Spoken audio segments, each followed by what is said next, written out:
Ladies and gentlemen, before we start, please mute your speakers or master also mute the speaker of all Zoom participants. Thank you.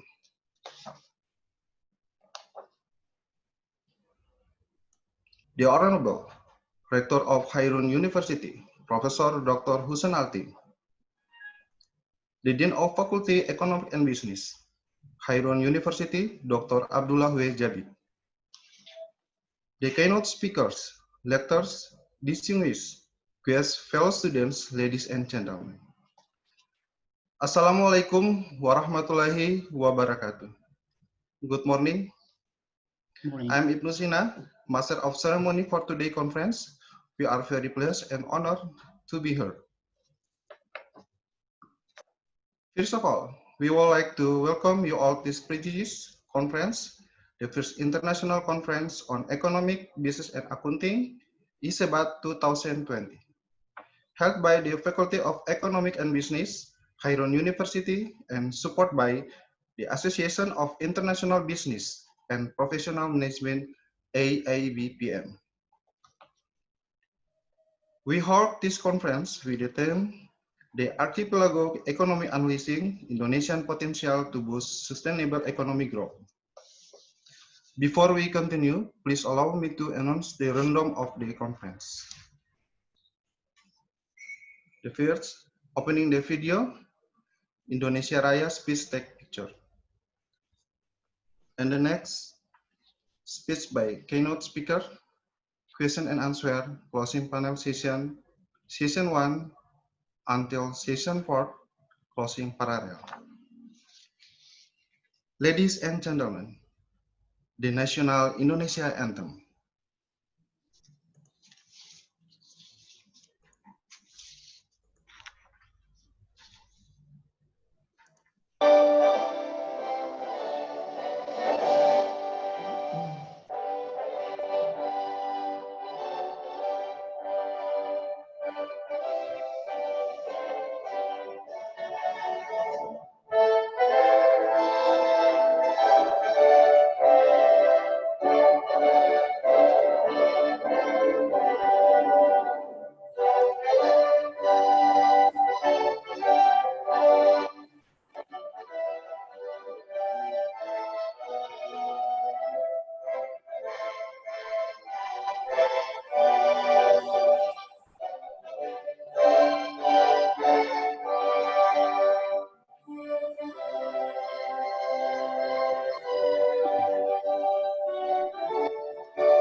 Ladies and gentlemen, opening speech from our rector to open the international conference, and before of that, please welcome opening speech from Ms. Ira to speak on the behalf of AIBPM and also Mr. Chairman of ICEBAT 2020.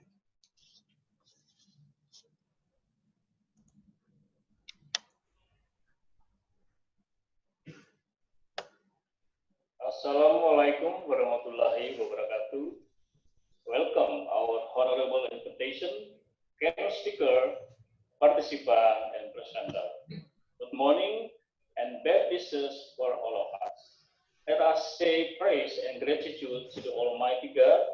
Because of His blessing and mercy, we can all gather online safely and without lacking anything. Welcome to the first international conference on Economics, Business and Accounting, ICEBAT 2020, Faculty of Economic and Business, KHAIRUN University. The topic of this conference this time is Archipelago Economy, Unleashing Indonesia Potential to Boost Sustainable Economic Growth. As the chairman of this conference, I can report there is 250 total participants in this conference, 45 universities participate, and around 80 papers will be presented in this parallel class of this conference. And especially, we have present 7 speakers from 5 countries. They are from Japan, USA, Malaysia, India, and Indonesia to share knowledge in this conference. Thank you to the Chancellor of KHAIRUN University, Dean of Faculty of Economic and Business for your supporting and helping. We also thank you to all the co-hosts, Universitas Muhammadiyah Maluku Utara, Universitas Terbuka Maluku Utara, and also thanks to all the sponsorship, AIBPM Konsultan, Bank BNI, Bank BTN, PT Pos Indonesia. Hopefully, through this conference, all invitees and participants can broaden their insight and knowledge, insight into the island's economy, especially how the potential of island's economy can accelerate economic development. We hope that the knowledge and insight here can provide a benefit to all. For all the shortcomings in this conference, please forgive me. Please forgive me and hope the committee can be even better in the future. And finally, welcome and hope we all enjoy this conference, the first international conference, ICEBAT 2020, Faculty of Economic and Business, KHAIRUN University. Thank you. Good morning. It is a great pleasure for me to be here at the opening ceremony of the first virtual international conference on economic, business, and accounting, or ICEBAT 2020. The topic, the Archipelago Economy, Unleashing Indonesia's Potential to Boost Sustainable Economic Growth. We are very grateful to be the conference consultant for the KHAIRUN University, which is the host of this international conference, and working with the conference organizing team, particularly Dr. Charles and team from Heaven, who have spent days and night every time working with us every day. Thank you very much. Without your commitment, this conference will not be happen.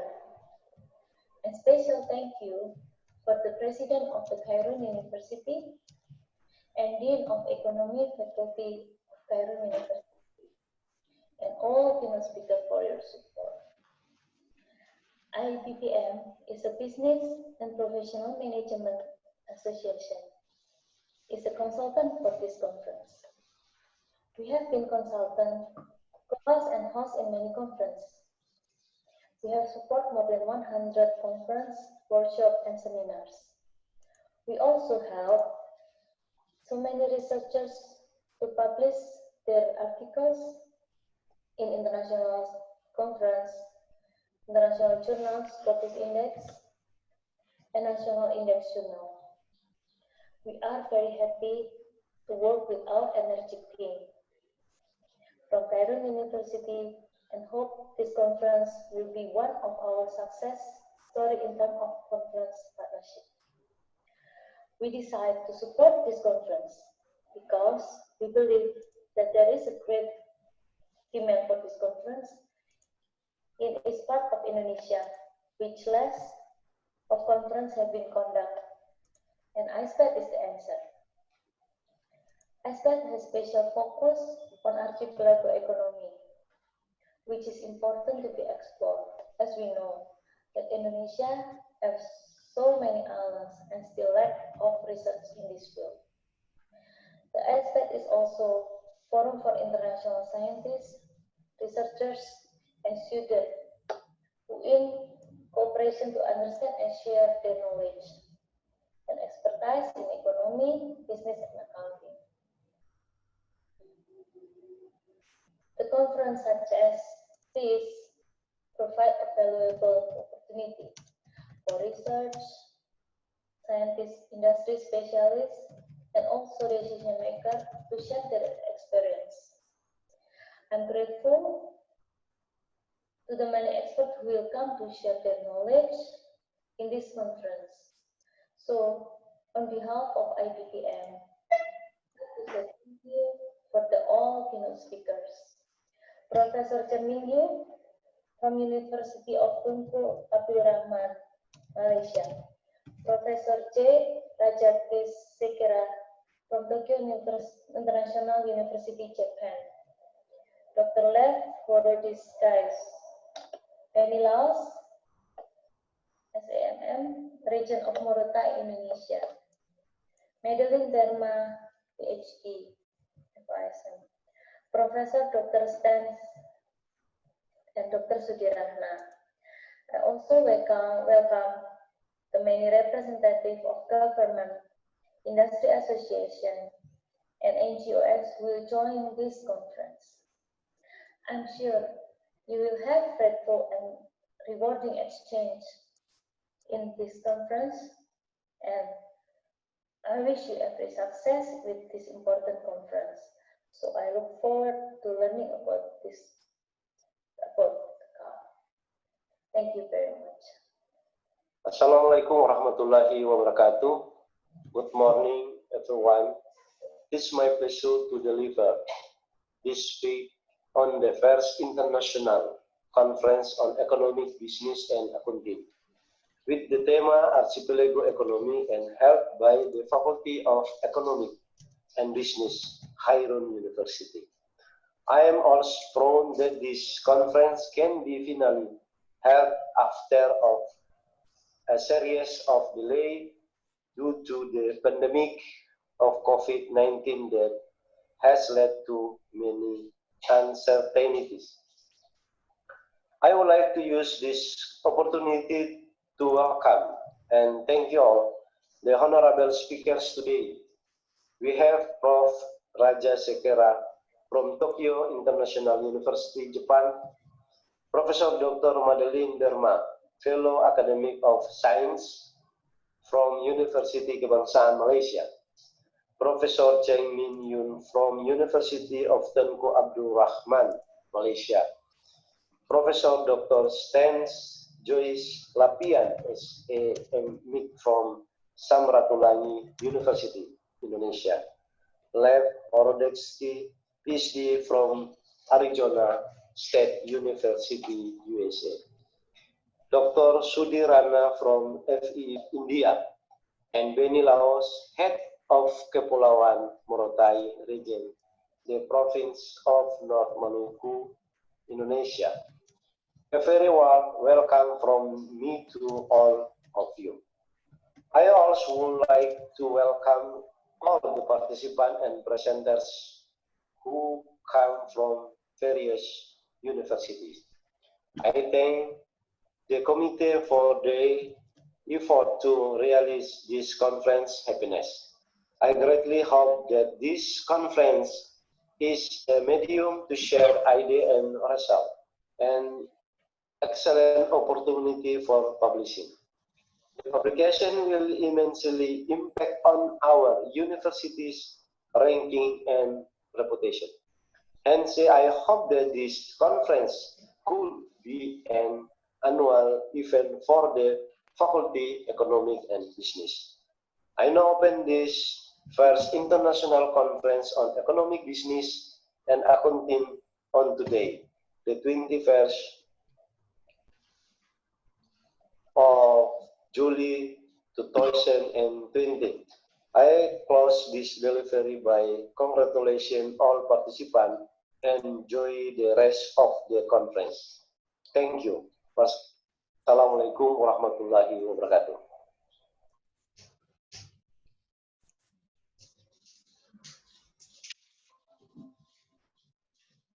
Thank you, Mr. Rector, Mr. Chairman, and Ms. Ira. Before we continue with plenary session, the committee will take a picture of all of us.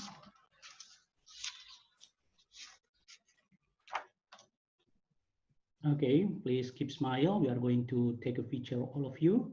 So for the first screen, okay, 1, 2, 3. Okay, good. Now the second screen, please smile. Thank you. 1, 2. Okay, 3. And third screen, please smile.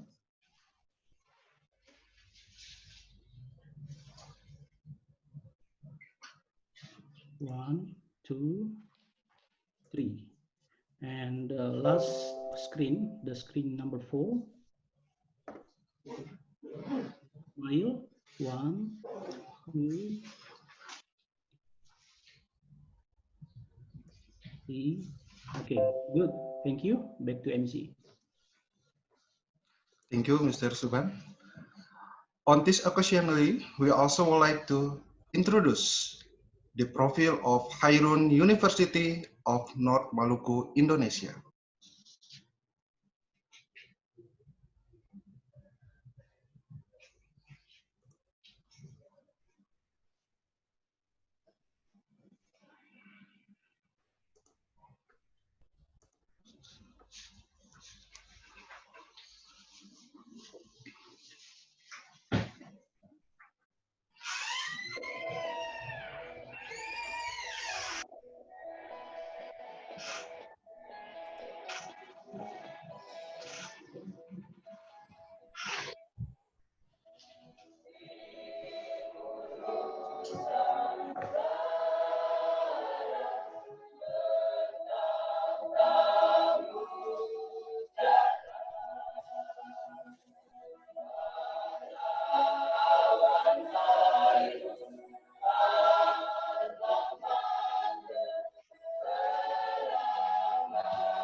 Universitas KHAIRUN didirikan pada 15 Agustus 1964 sebagai perguruan tinggi swasta. Para pendiri berasal dari pemimpin daerah, tokoh nasional, tokoh masyarakat, dan tokoh pendidikan saat itu. Kata KHAIRUN artinya kebaikan diambil dari nama seorang sultan Ternate, yakni Sultan KHAIRUN yang gigih menentang penjajahan Portugis. Universitas KHAIRUN memiliki beberapa lokasi kampus, di mana kampus Gambesi sebagai kampus utama. Kampus 1 Aceh Buda luas 2,5 hektar. Kampus 2 Gambesi luas 10 hektar. Kampus 3 Jati luas 0,5 hektar. Assalamualaikum warahmatullahi wabarakatuh. Universitas KHAIRUN memiliki visi maju dalam pengembangan ilmu pengetahuan, teknologi, dan seni berbasis kepulauan dan kemajemukan bagi kesejahteraan dan kemanusiaan yang dilandasi dengan moto maju bersama dengan ilmu. Untuk itu, ke depan Universitas KHAIRUN akan lebih menggiatkan peningkatan kualitas sumber daya manusia melalui peningkatan akreditasi institusi dan akreditasi program studi. Dalam rangka pengembangan sumber daya manusia juga, maka Universitas KHAIRUN memiliki komitmen untuk memperbaiki tata kelola pendidikan menuju pada pola pengelolaan badan layanan umum yang nantinya kita harapkan pelaksanaan proses pembelajaran itu semakin baik ke depan. Dengan moto maju bersama dengan ilmu, dibutuhkan kebersamaan langkah dan pemikiran untuk menjadikan Universitas KHAIRUN sebagai universitas yang unggul dalam pengembangan ilmu pengetahuan teknologi dan seni. Sebagai kampus unggulan di Provinsi Maluku Utara dengan akreditasi institusi B dari BAN PT, Universitas KHAIRUN terus mengembangkan berbagai program studi dan program pendidikan yang dilaksanakannya. Fakultas Ekonomi Universitas KHAIRUN bertujuan menjadikan pusat pembelajaran ilmu ekonomi dan bisnis yang unggul di kawasan timur Indonesia dan menciptakan lulusan yang mempunyai pemahaman lengkap terhadap ekonomi serta mengasah keterampilan wirausaha para mahasiswa dan terwujudnya lulusan berkualitas, bermoral, dan mampu bersaing di tingkat daerah dan nasional. Untuk mendukung tujuan fakultas, didirikanlah fasilitas di laboratorium komputer, di mana mahasiswa dapat menerapkan dan mempraktikkan apa yang telah dipelajari di kelas. Fakultas Ekonomi menawarkan program sarjana S1 reguler dan reguler sore. Program studi yang diselenggarakan adalah program studi Ekonomi Pembangunan, program studi Manajemen, dan program studi Akuntansi.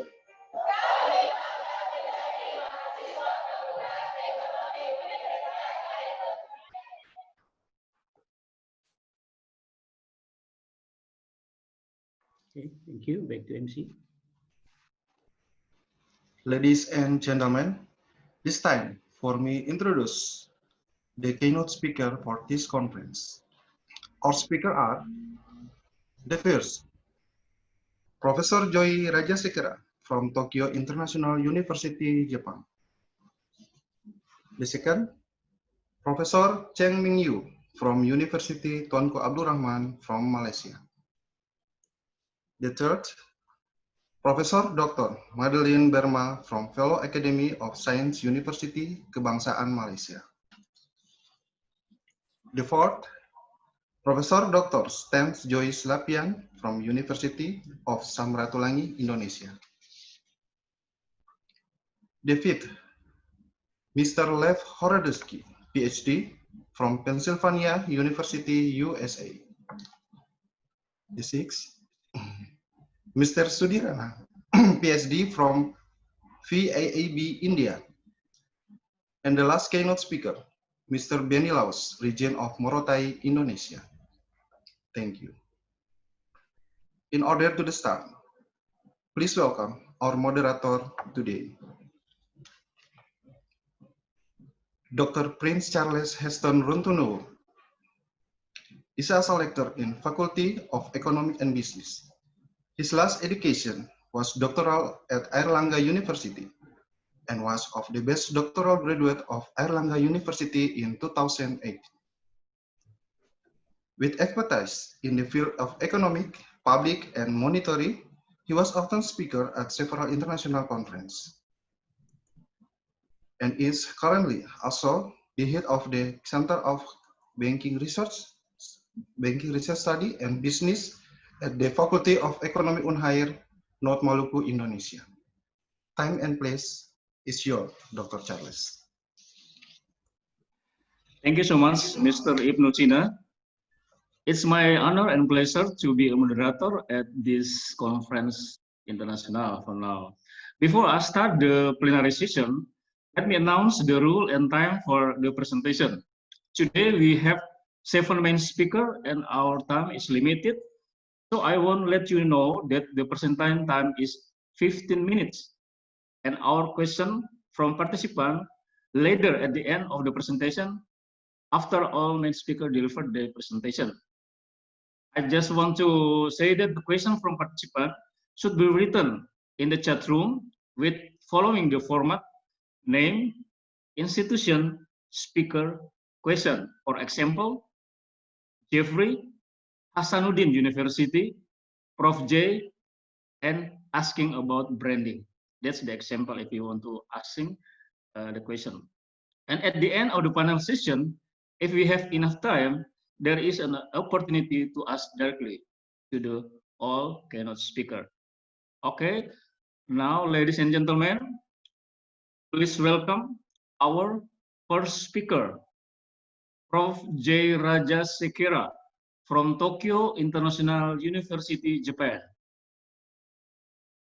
Prof J is currently Vice President, Dean of Graduate School of Business and Commerce, and Professor of Digital Business and Strategy at Tokyo International University.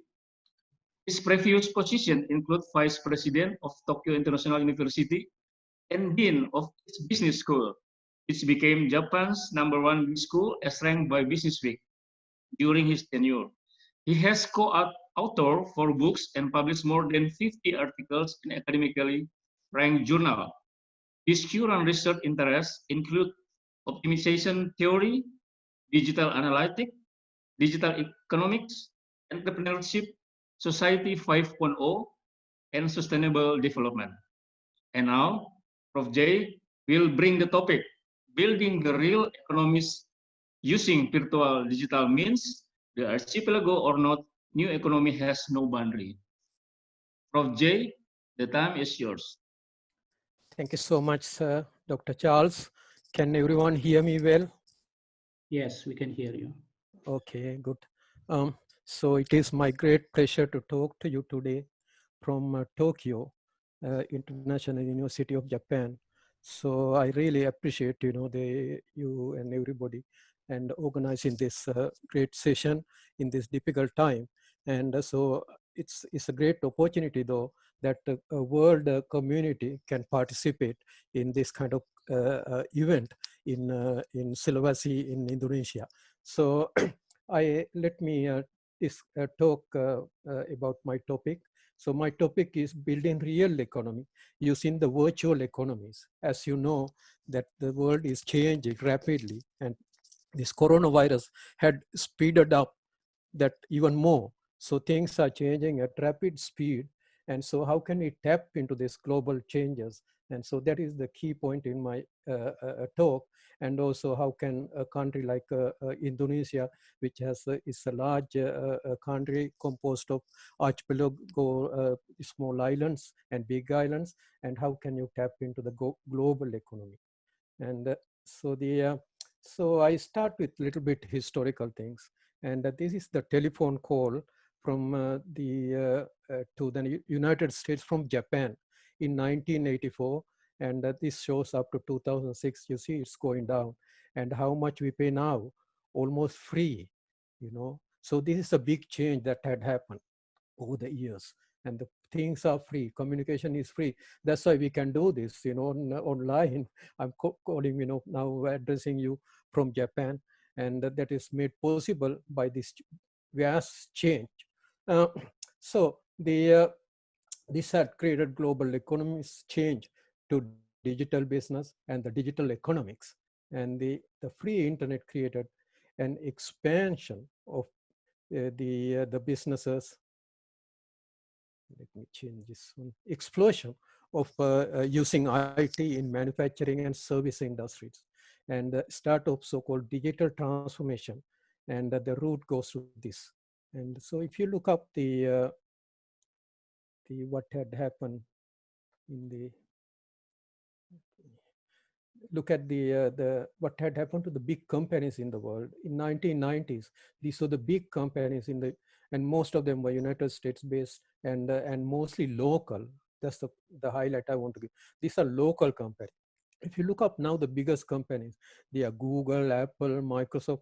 They are global companies, entirely global. Their income come from not just one country, globally. So this is the key point that I like to highlight here for Indonesia and the archipelago kind of economy, because this is a historical transformation and you just have to tap into it to develop. Okay, and this is a plant that I often show to people when I give speeches. This the largest the manufacturing plant in the world that time in 1928 when it completed. This is the Ford manufacturing facility. Okay, and so everything was made there. The entire, the tires, the steel, and everything was made there. But the world had changed, and if you go to a factory in Nagoya, you see like this, a few people working, and the manufacturing had changed because of the global supply chains. And if you look up Apple, for example, I found this in the Apple website, and it shows the Apple suppliers, and around the world, there are most of, even though Apple says designed in California, is made in the world, and you see the the big suppliers in Japan, China, and various Asian countries you see here, and including Indonesia. I found in their list the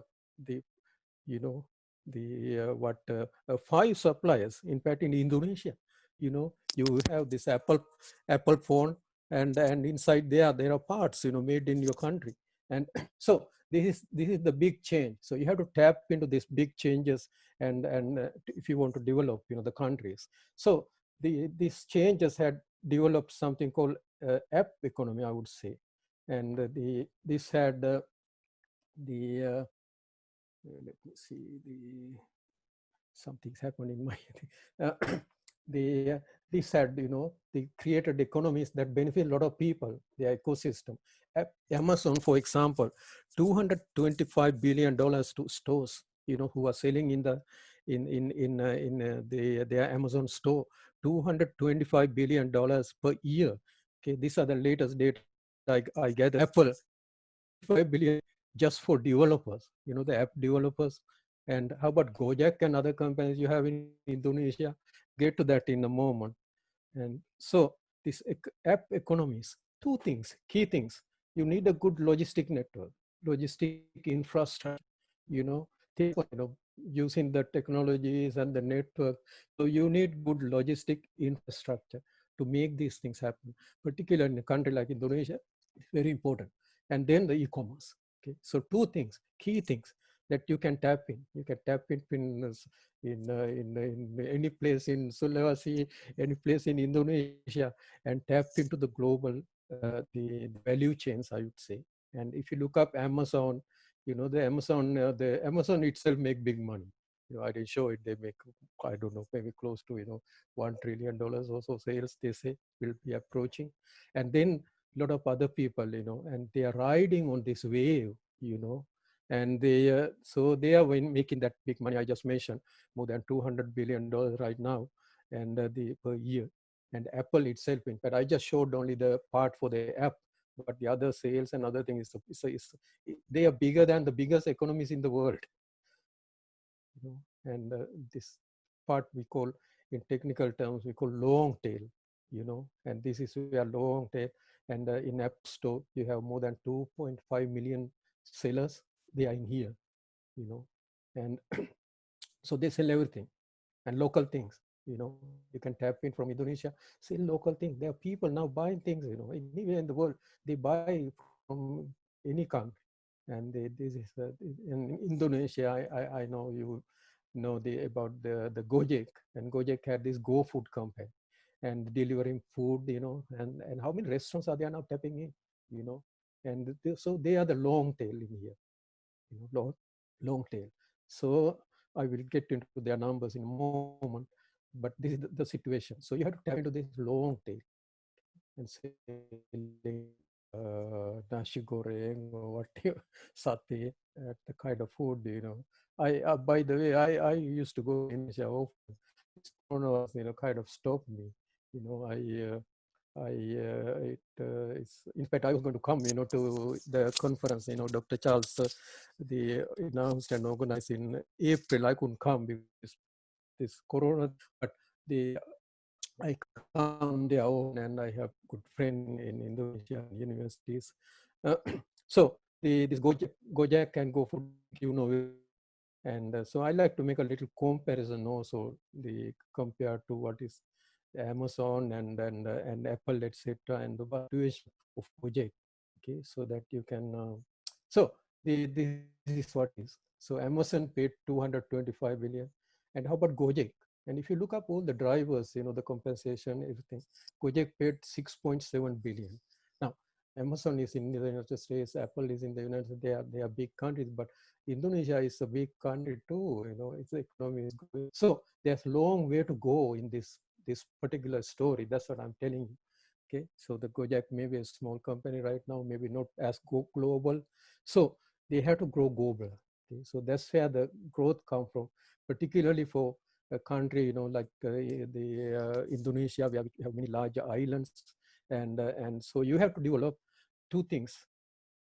You have to develop the logistic infrastructure, and you have to develop e-commerce. by globally large companies. So let these companies grow. It's the roll up, you know, when they let a free ride to Amazon, no taxes, you know, for e-commerce goods, everything. And then and now they become a little bit maybe some percent out of control, but that's the way it's going, you know. So the country as a whole and maybe regions as a whole, they should let some big companies to develop and then they carry the country, you know, through this big company. So particularly, you know, for Indonesia and the archipelago economy, and this is very important. And I think because of the time, you know, I'm going to stop here. And if you have any questions and others, and I'd be pleased, you know, to answer. Did I do okay in time, Dr. Charles? Okay. Hello.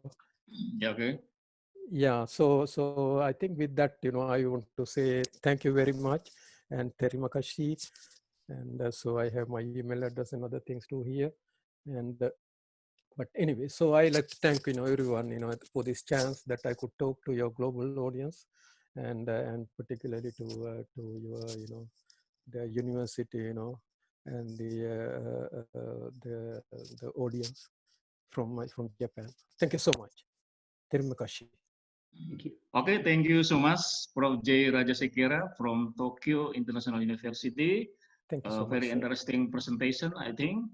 And ladies and gentlemen, before we listen to the second presentation, please welcome our second keynote speaker, Prof. Cheng Ming Yu from Universiti Tunku Abdul Rahman, Malaysia.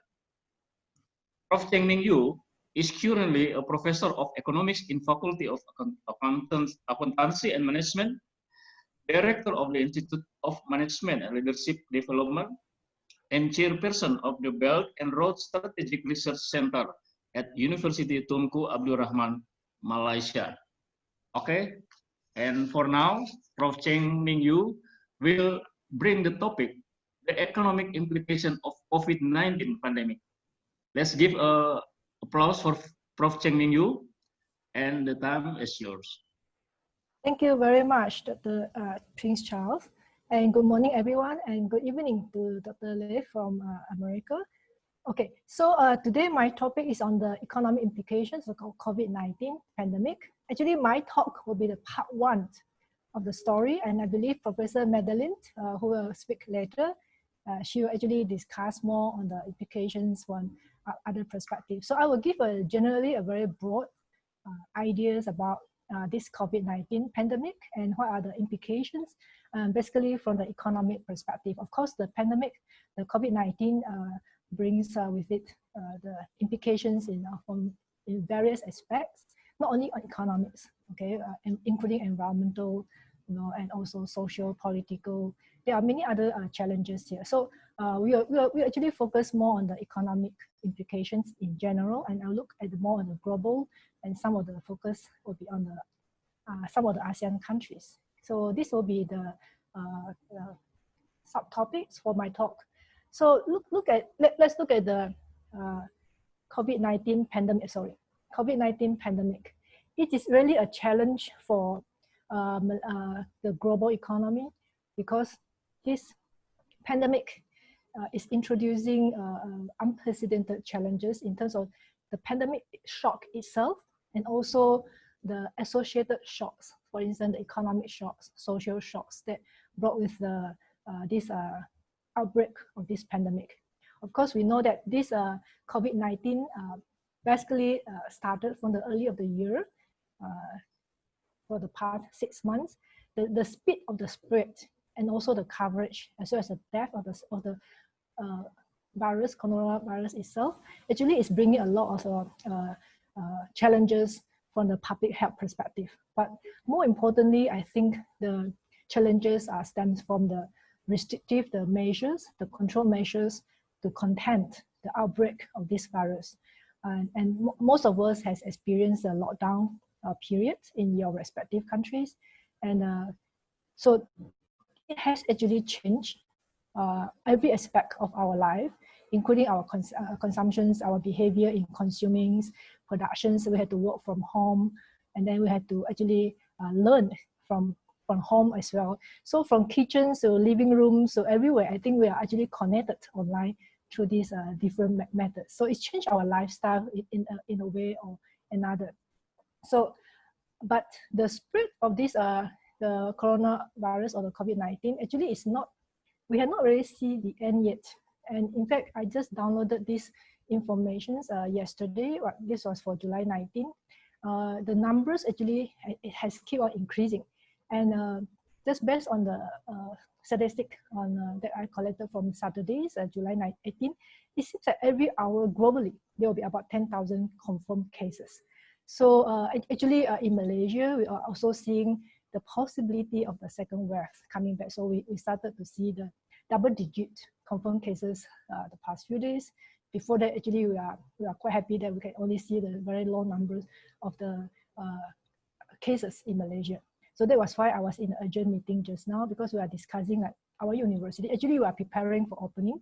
So hopefully we can content and not going to experience this second wave in the region. Okay. So as you can see, the numbers is not really declining over the time. So this actually has created a lot of impacts in various aspects. So just look at education. You can actually see that most of the countries or most of the governments worldwide has closed the schools from primary, secondary, even to the university level. So the university, the school closure is quite common, especially during this end of March and early April period. About 90% of the students actually have to study at home or not able to go to school. Of course, that actually have seen the surge of this online teaching and learning. So we have to learn very quickly how to conduct online classes through the various online platforms, like attending this kind of webinar through Zoom or using the Microsoft Teams, Google Meet, Hangout, etc. So this online teaching and learning actually become something like a norm, something that is quite common to us. But of course, the closures of the schools has implication, not only economically, but also social consequences. So these are the issues that we are going to discuss. And this is actually the mobility, the record that collected by this company called our World in Data. And they use the Google Maps to collect the movement of the people. So I just actually share a few here to show how is the movement or the mobility of economic activities actually has changed over the different periods. So you can, I just collected a few countries in ASEAN. This shows the number of visitors in the transit stations, which include the bus stations, subway, train stations, etc. And you can see that the numbers of the people in the transit actually is the lowest around, as I said just now, and you have the highest numbers of school being closed due to this pandemic, the COVID-19 outbreak. So actually the numbers also is quite low during this period, the number in the transit stations. But of course you can see that Vietnam actually opening up quite soon. Vietnam so far has shown the strength and stability in weathering the COVID-19 storm pretty well. And the country was among the first to lift virtually most of the domestic containment measures. Okay. So followed by Malaysia, Thailand, Indonesia, Singapore, and Philippines. Philippines, I think they are still in the quarantine stage now. So the number of people that is in transit has been slowly recovering when we are moving into the recovering phase. But as I said, we are actually preparing for the recurring of this pandemic. Hopefully, we are not going to see that to happen. But on the other side, you can see that the time that we spend at home also is a reverse trend with the number of people in the transit stations. Of course, that again shows that most of the people are spending time more time at home now compared to before, okay, the outbreak of this pandemic. And we are basically doing most of our economic activities at home through the virtual world. So that's why you can also see that the online activities actually increase significantly. So I think we all have experience before, even before that, we may not be buying things online. Like for me, I seldom really buy or shop online, but during this period, I have to really go for online shopping as well. So the online activity, actually, the volumes have increased significantly during this period of time. So what are the consequences of this? So basically, economic activities and economic prosperities, is closely related to the mobility and the connectivity of the factor of productions, the labels, the capitals, technology, information, etc. So during the lockdown periods, or when the governments implemented all the different restrictions measures to contain this outbreak of the COVID-19, you can see that actually it created major contractions of this economic activity through limiting the mobility and the connectivity. So the supply shocks and the demand shocks introduced by this COVID-19 is making this pandemic something different than other recessions that we are experiencing. Most of the time, if we see the recessions, let's say financial crisis or the oil crisis, it affects either the supply side or the demand side. But this time, we see that both sides, the demand and supply sides, being affected. And it affects the productions, the consumptions simultaneously. So that's why it introduced the challenges that we have never experienced before. Okay, so this is data that presented by World Bank in the recent report on the World Bank Global Economic Prospect, published just recently in June 2020. You can see that this graph shows a percentage of the countries or the economies that will be in recessions. So of course, the previous one that the highlights actually is the 1930s, the Great Depression. But in fact, the World Bank is expecting that this pandemic is going to cause more economies to be in the contractions or in the recessions situations. Okay, so and this most of the economy, especially the emerging and the developing economies, will experience more compared to more advanced economy, because they're actually experiencing two types of pressures. One is the domestic pressures to contain the pandemic, and also another is external spillover effects from the slowdown or the recessions from other countries. Okay, so this is what I have really roughly estimate how the World Bank data give us a pictures on how the economy may develop in the next 2 years based on the forecasted data. Of course, as I mentioned just now, among the ASEAN countries, Vietnam seems to be developing relatively well compared to other countries, because they're able to contain the outbreak domestically and also be able to lift the control measures relatively faster. And this, the world actually is already expected to be in a recession, and Malaysia and Indonesia, basically the growth rate is 0% for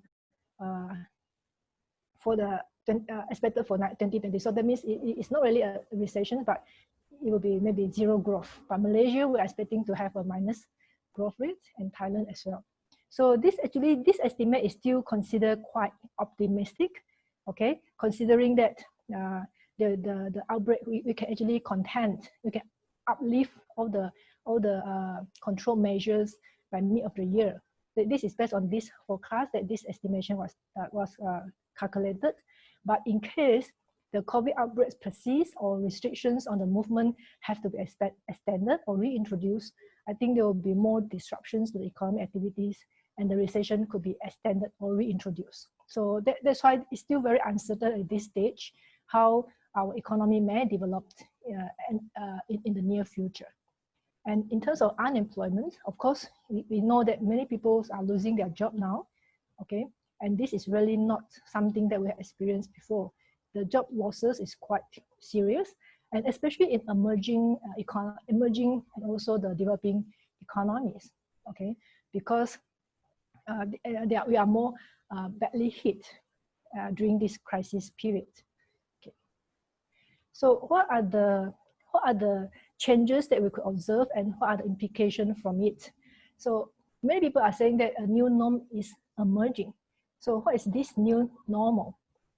The way how we live, how we work, how we socialize is going to be changed, and not only change for temporarily, but I believe it's going to change structurally and also permanently.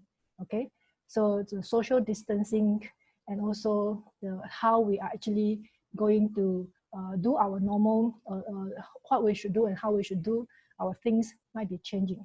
So this actually lead us to focus on a few aspects.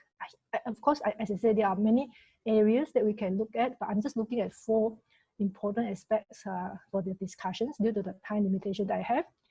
First, I think very obviously, the digitization is a trend. So we all have to go to this. So this Professor J has mentioned about all these technologies, the digital one. So I think this is the technology adoptions and digitizations would be something that we cannot avoid. So most of our aspect of our life actually has already moved online. So Prof Cheng, I'm sorry to interrupt. Prof Cheng. Yeah, my time is out, is it? Yes. Okay. I just want to remind you. Okay, so I will just go very quickly this part. So that's why basically we are going to expect this digitization to happen, and business has to go very quickly into the innovations that we cannot assume business as usual anymore. Of course, we are going to see that the supply chain is going to be affected. Many people are saying that globalization is going to an end. Personally, I don't think that will be the case. There could be some changes in the structures of the supply chain. Companies may want to go more closer to their home markets, so more localization may be observed, and some may actually develop into the new digitization of the supply networks. But I don't think globalization is going to end, but we are going to see a new form of the development of the globalization. The reason why I say globalization is not going to end is because globalization basically depends on the global value chain, the global supply chain, and that very much depending on the efficiency. So firms, it's a very complicated interactions, the link among the producers for different countries, and you cannot just cut the link as this is. Okay, so maybe I will just skip this part, okay? So actually, basically, in terms of how we see the post-COVID recovery, there are many actually assumptions, either whether we are going to follow a V-shaped recovery, which is deep but brief, or U-shaped, even after we unlift this all the measures, whether the economy will proceed, or W or L. W is assuming that there will be second wave or there will be a second round of the impact. L is more permanent recessions. Okay, so as a conclusions, I think the biggest problems that we experience now is that we are not certain. The uncertainty is really a problem for us to understand what is happening and what we should do. So I think appropriate policy responses is very important. We need to know how we deal with the pandemic, the dynamic interactions between pandemic shocks and economic and other shocks as well. And looking at the change in the problems that we are facing now, because mainly of the supply chain, I think we have to look into more on how we should form more regional policy coordination to develop a more stable global supply chain and a global value chain. And a fundamental structural change or reform is unavoidable. That's why I said we are now entering a period called Great Reset. It's not really a gradual change, but we're expecting a more radical change. So the government, the business sectors, and everyone of us should play a role in developing or in overcoming the challenges that we're experiencing now. Okay, I think that's all that I have. Thank you very much.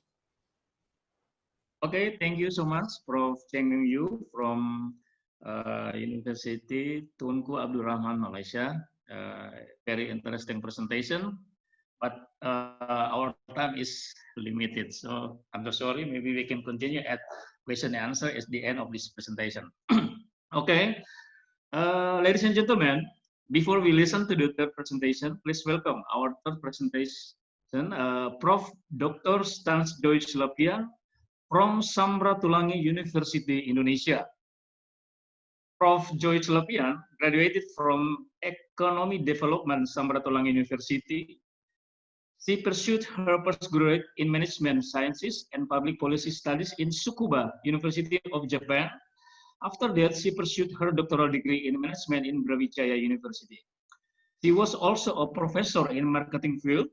Currently, Professor Lapian was a secretary of the Council of Professors of Samratulangi University. Let's give big applause for Prof. Deutsch Lapian. The time is yours. Thank you. Thanks for the introduction, Dr. Charles. I will talk about the country. Let me share first mine.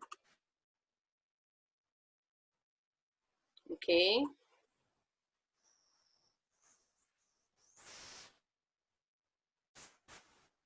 Okay. I will talk about the rise of Indonesian fisheries. Ladies and gentlemen, the talk starts with first an introduction to the condition of Indonesian economy. The second, the role of the marine and fisheries sector before 2015. Third, the role marine and fisheries after 2015, but before the COVID pandemic 19.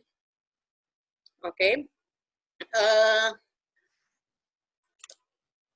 Next, Indonesia is the largest archipelago country in the world because it has a large sea area and a large number of the island. The length of Indonesia coast reaches 95,181 kilometers with a sea area of 5.4 million kilometers square, dominating Indonesia's total territorial area of 7.1 million kilometers square.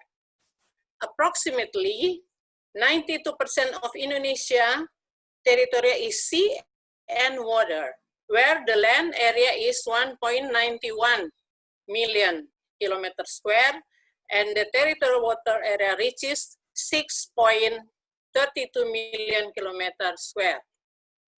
This potential places Indonesia as a country endowed with large marine resources, including the greatest wealth of marine biodiversity and non-biodiversity. For catch fishery, Indonesia's potential is very abundant, so that it can be expected to be a leading sector of the national economy. For this reason, this potential must be utilized optimally and sustainably. This is a joint responsibility of the government, the community, also the entrepreneur. Okay, and next. Production potential capture fisheries in public water are 0.9 million tons a year. And marine cultivation consists of fish cultivation, among others, snapper, grouper, and cultivation of molluscs, turbinus, pearls, and sea and cucumbers. And aquaculture seaweed, brackish water cultivation, ponds, whose development potential reaches around 930,000 hectares.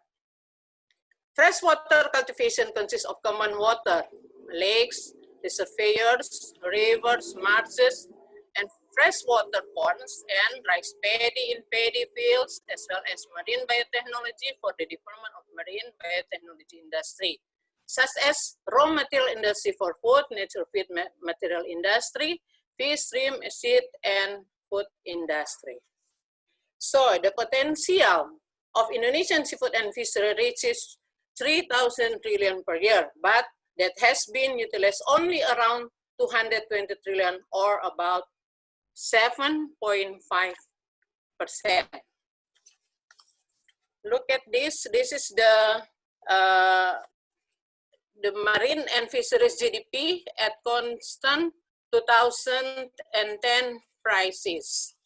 Look at in this data, Indonesian GDP in 2014 was 8,568.1 trillion, and the maritime and fisheries sector was 262 trillion. The growth of the marine and fisheries sector in 2014 was 7.55%,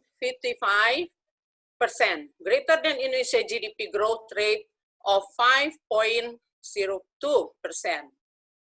So growth in the maritime and fisheries sector shows an increase in the production of goods and services in this sector. In terms of value of GDP of fisheries sector, increased in 2014, but the national contribution were relatively the same as previous year. Compared to the food crop subsector, the contribution of the fisheries subsector to the national GDP was lower by 3.10% in 2013 to 3.16% in 2014, while the contribution of food crops subsector to the national GDP was 6.97% 2030 to 7.53% in 2014. This is because of the GDP of other sector experienced more rapid improvement of the increase in GDP of the fisheries subsector was smaller than the increase in GDP of other subsectors. Okay, so now the role of maritime and fisheries GDP on Indonesian GDP, again 2010 until 2014. One indicator to see here, the performance of a business field or development sector in the national economy is to look at its role in the creation of national GDP. This table shows that the role of marine and fisheries sector in the creation of national GDP in 2010 was 2.90%. In 2011 and 2012, there were increased contribution from 2.91% to 2.97% respectively. In 2013 and 2014, the contribution of the maritime and fisheries sector experienced a faster increase compared to the general year, which here was 3.08% and 3.25%. Okay. Now, national fisheries reform. Yeah, this is the second one. 2015 was the beginning of the national fisheries reform. Yeah, in Indonesia, Reformasi Perikanan Nasional, the government established task force 115 in the fight against illegal, unreported, and unregulated fishing, or IUU. The marine and fisheries sector has shown significant result of growth after the reformation and effort to reconstruct this sector. In 2 years, task force 115 has implemented several policies related to illegal fishing. Some of these policies include a moratorium on foreign ship permit. Yeah, we can look at moratorium permit, also this one. This then can drastically reduce the amount of fish tapped by foreign sector from foreign sector vessel. The permit maritime policy for ex-foreign vessel and the deregistration of all imported vessel in the context of the implementation of IUU fishing are also intended to restore fish exploitation to reasonable or moderate level so that fish stock can be sustainable maintained. Next. Repatriation of foreign ship. One policy that has a significant impact in the re-registration and repatriation of foreign vessel based on the data from the Ministry of Maritime Affairs and Fisheries, out of 600,000 fishing vessels operating in Indonesian waters, there are 1,602 ex-foreign vessels. Ex-foreign ships are ships that were originally owned by foreigners or ship imported from other countries, which were then replaced by Indonesian flags to become national vessels. The flag change occurred in 2005 when the government required all fishing vessels to be in the Indonesian flag while still opening foreign vessel import permits. On its way, these ex-foreign vessels have become a source of a problem in fisheries management in the Archipelago. This is because the owner and operator of ex-foreign vessel often commit violations ranging from using double flagging to being involved in trafficking in person. They also falsified documents, smuggling, and were involved in money laundering. Ex-foreign vessels, of course, often do illegal fishing by not reporting their catches to the authorities. They also transshipment or move fish in the middle of the sea for export without the knowledge of local authorities. Based on an audit conducted by CTF for ex-foreign vessels, it turned out that 100% of ex-foreign vessels were proven to have committed violations. Yeah, from 1,132 ex-foreign fishing vessels that have been audited, it is known that there are only 187 company or permit holders. The ex-foreign vessels come from China. There is 374 ships, Thailand 280 ships, Taiwan 216 ships, and Japan 104 ships, and the Philippines 98 ships. So based on these facts, the government also registered all imported vessels and obligate the procurement of new fishing vessels made by domestic shipyard. This evaluation also underlies the signing of Presidential Regulation number 40 in 2016 that covers foreign investment in the fishing sector, but open up foreign investment space to 100% specifically in processing sector to support the downstream industry. So with the loss of next foreign vessel and ex-foreign vessel from Indonesia waters, it actually benefits the fishermen in utilizing fish resources in CEA. The number of fishing vessels in Indonesia water has indeed declined. However, the number of fish catches actually increases. So that is the absence of ex-foreign vessels in the aggregate. Fish catches actually increases. So that is the absence of, again, that's the absence of foreign vessel in the aggregate actually creates greater benefits. The catch of Indonesian fishermen per boat becomes higher, actually creates greater benefits. Yeah. Okay.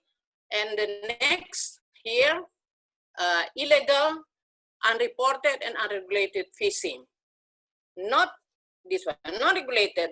Before the eradication of illegal, unreported, unregulated fishing, or often called IUU fishing, the fisheries sector grew 7% when the national economy was in good condition. And when national economic growth is slowing down due to the deteriorating global economic condition, that is the end of 2019, now an increasing in the fisheries sector actually increased to 8.9% at the end of 2015. Yeah, in here. Excuse me, Prof. Joyce. Your time is still 2 minutes more. Okay, okay. We'll make it quickly.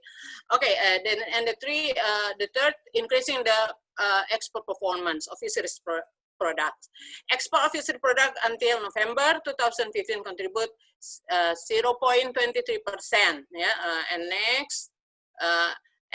That is a total non-oil and gas product export in 2015. Okay, I think, okay. And recent fisheries condition, the volume and value of production for each superior commodity, we can look at here, of aquaculture from 2015 and 2019 has increased consistently. I look at the shrimp, grouper, etc.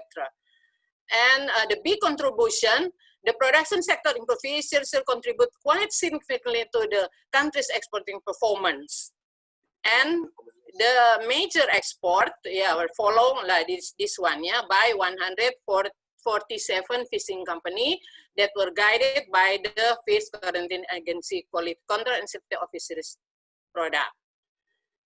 And this is the large volume that I told before. The next, my notes and my recommendation. Yeah, my notes and my recommendation. Some fishermen still handle. Yeah, even I've just now I talked about the what's that? The fisheries. Yeah, it's good for the future, and now and for the future. Some fishermen still handle fishing on the boat until the fish landing place. Yeah, that's why fishing port is not followed by the best handling methods. And during Permian and or choppy sea condition or strong winds between 2 or 4 months a year, fishermen cannot go fishing to catch fish. And the culture of fishermen in general is also not in line with the ethos of progress and prosperity. And to improving the quality and welfare of fishermen and captured fisheries workers, that is a standard of fishermen competence through training, improvement on decent wages of fishermen and captured fisheries worker, harmonization of labor regulation in the captured fisheries industry, fishermen participation, and increase efficiency to meet economics of scale.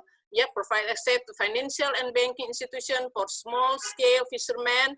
Assistant program and management is still need for the fishermen. And the last, realizing and guaranteeing sustainable fisheries. Management of captured fisheries based on carrying capital of aquatic ecosystem, strengthening and implementing local wisdom, moratorium for, that is fishing, ratio symptom of overfishing.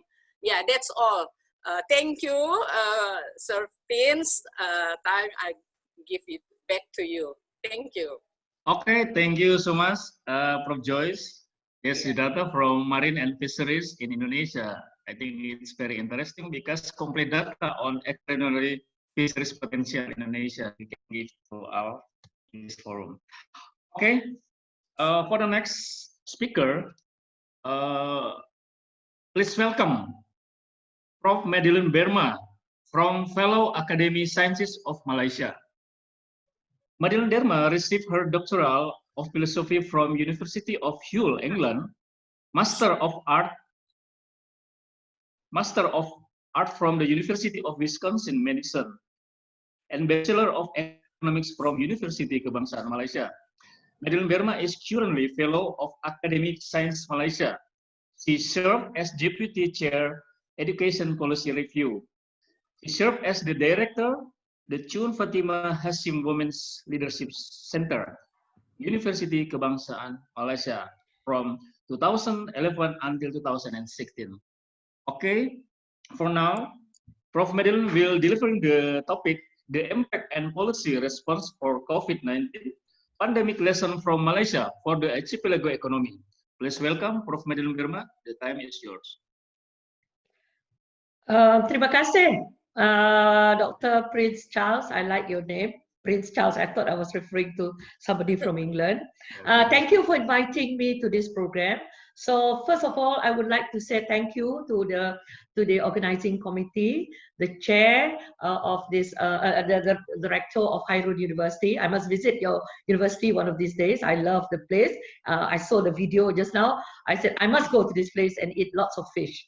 Okay, and I would like to thank the dean of the faculty and also director of AIBPM. Okay, and of course to all our students and participants who are here joining us to listen to our sharing of experiences and how to develop the Archipelago economy. Now, what I intend to do today, I hope somebody can help me with the video. With the PowerPoint, because my line is quite unstable here. Can I have the video? Can I have the PowerPoint, the Secretariat? Please sharing. Bisa bantu? Yes, please wait. Yeah, thank you. Because my line is unstable. Okay. Okay. That's the title of my presentation. It's called "The Impact and Policy Response for COVID-19: Lessons from Malaysia for the Archipelago Economy." Now, Prof Cheng and I have agreed that she will provide the general overview, and I will provide a more specific focus on Malaysia. Okay, can we go to the next slide? All right, so my presentation is, there's only 3 parts to the presentation. Number 1, the pandemic COVID-19 and its impact. So, and then the second one is, what lessons can we learn from the Malaysian experience? Because Malaysia and Indonesia, we are really close neighbors. So we have a lot to learn from each other. And as you have rightly mentioned, someone have rightly mentioned, Indonesia is one of the largest archipelago economy. So there is something that you can learn from our COVID experience. And the third part is, what is it that we can learn and the way forward? Okay, can we just continue to the next slide? Oh, where are we? So, okay, no, you go up a bit. Lagi. Okay, can you just go down to the flattening of that slide? The graph, yeah. Okay, now, can you make it bigger? Is there any way you can make it bigger? Now, di Malaysia, kami sering menggunakan istilah, the term that we use in Malaysia is to flatten the curve. There are 2 curves that we need to flatten. Kami perlu, the word we use is melandaikan kelok. Kelok means curve. So there are 2 curves. Figure 1, can you go up to figure 1? That is what we call the pandemic curve, the COVID pandemic curve. We need to flatten that curve. And number 2 is the one below. That is the economic curve. Can you show that? Can you just move it down a bit? Oh. No. It's yeah. All right. Okay. That the figure 2 is the what we call is the economic curve. That is how can we prevent the economic recession from happening. The figure 1 was how to stop the pandemic from spreading. So what we do social distancing, and we heard Prof Cheng was saying that in Malaysia we have what we call the social distancing, we have the lockdown, and it affects 2 aspects of the economy. One is from the production side, all the economic production just stop. So in Malaysia, nothing happens. Only certain, what we call certain businesses or only certain essential goods are allowed to be transported. Now, the second part to the problem is that if we do not flatten the pandemic, it will create a deeper, what we call an economic recession. So that's why it is very important for us or Malaysia or even any countries that is in this COVID situation to flatten the 2 curves. One, the pandemic curve, and the other one, the effect of it is the economic curve. Okay, continue to the next slide. Okay, now why is this pandemic so important, and why is it that we should know, or rather, how can we address the problem and share the problem? Now, if you look at it, it is one of what we call, we have many crises before this. Malaysia, Indonesia have experiences. We went through the 1997 Asian crisis. we went through the global crisis of 2008, and now we are in it together for the COVID-19 crisis. And if you look at the, Prof Cheng did mention just now, the different, what we call the different curves. You have the V curve, you have the U curve, you have the L curve, and in our case, we said there is also a W curve. So we have all the scenarios. What we want is definitely a V curve, meaning to say the economic dip, and then it goes up immediately. We are worried about a U curve, meaning to say it goes down, and then it just go on, and after that, then it goes up. And we are also worried about the L curve. The economy dips, and it just goes flat. So what Malaysia, or rather all the countries that are in this COVID situation, we are hoping to have all these policies in place so that we can experience what we call the V curve, an immediate recovery. Okay, continue. Okay, continue. Okay, this one, I will not go into the details, but there are actually 10 or rather 17 implications of the Sustainable Development Goals that were affected by the COVID. Among them are poverty, loss of job, loss of income, and a lot of things. This one you can refer to my slide. I don't intend to go into the details because I am really very much keeping in with the time. I have another 7 minutes. Okay, continue. Continue. Now, this is a study that was just completed, conducted in Malaysia. So we did a 16,000 respondents involved in the study, and we found out that if you look at the curve on the left, on the figure on the left, 67.8% of the companies say that they do not have sales during the lockdown. So it is really affecting their businesses. And some of them managed to, a very small percentage of them only managed to do online sales and things like that, okay? Now, if you look at on the right figure, duration of survival for companies, 51 companies, 53.4%, you look on the right, only have 1 to 2 months ability to survive during this COVID. So many of them really, really are struggling. And in fact, the government, okay, continue the next slide. I will show it to you what the government has done later, okay? So many of them rely on their savings. 68.9% are relying on their saving to accommodate their costs. Now, others, what is the impact on the employees? We found that many of them were half-paid leave. Others have to work from home. I think many of them took full-time or half-paid leave, and then some work from home, and others will have to reduce their working hours, and others have to take off unpaid leave. So these are the some. In fact, if you look at it, 3.8% are even terminated. Although the government have make policy responses by saying that they are wage subsidies. They said you should not lay off your employees, but to keep them. And in fact, the government gave what you call policy responses to give them the kind of support to ensure that they are able to employ the workers during the COVID pandemic. Okay, continue. I have another 5 minutes. Continue. Now, what are the impact?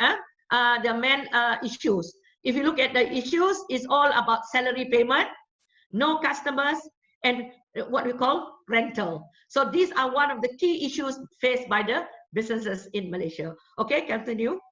Continue. Next slide. Continue. Yeah. Now, these are some of what we call the most affected sectors. In Malaysia, there are 3 sectors that are really most affected. Number 1 is what we call the businesses involved in food and beverage, hotels and all these things. So I'm sure Indonesia is also affected. Number 2 is the production sector of livestock, and the third one is agriculture. So this is really a big shock. And of course, our what we call the tourism sector is one of the highest, most affected. Okay, continue. I have another 4 minutes. Continue. Okay, this is just an example of the effect of the COVID. Some of them work from home, half-paid leave, unpaid leave. They lost their job.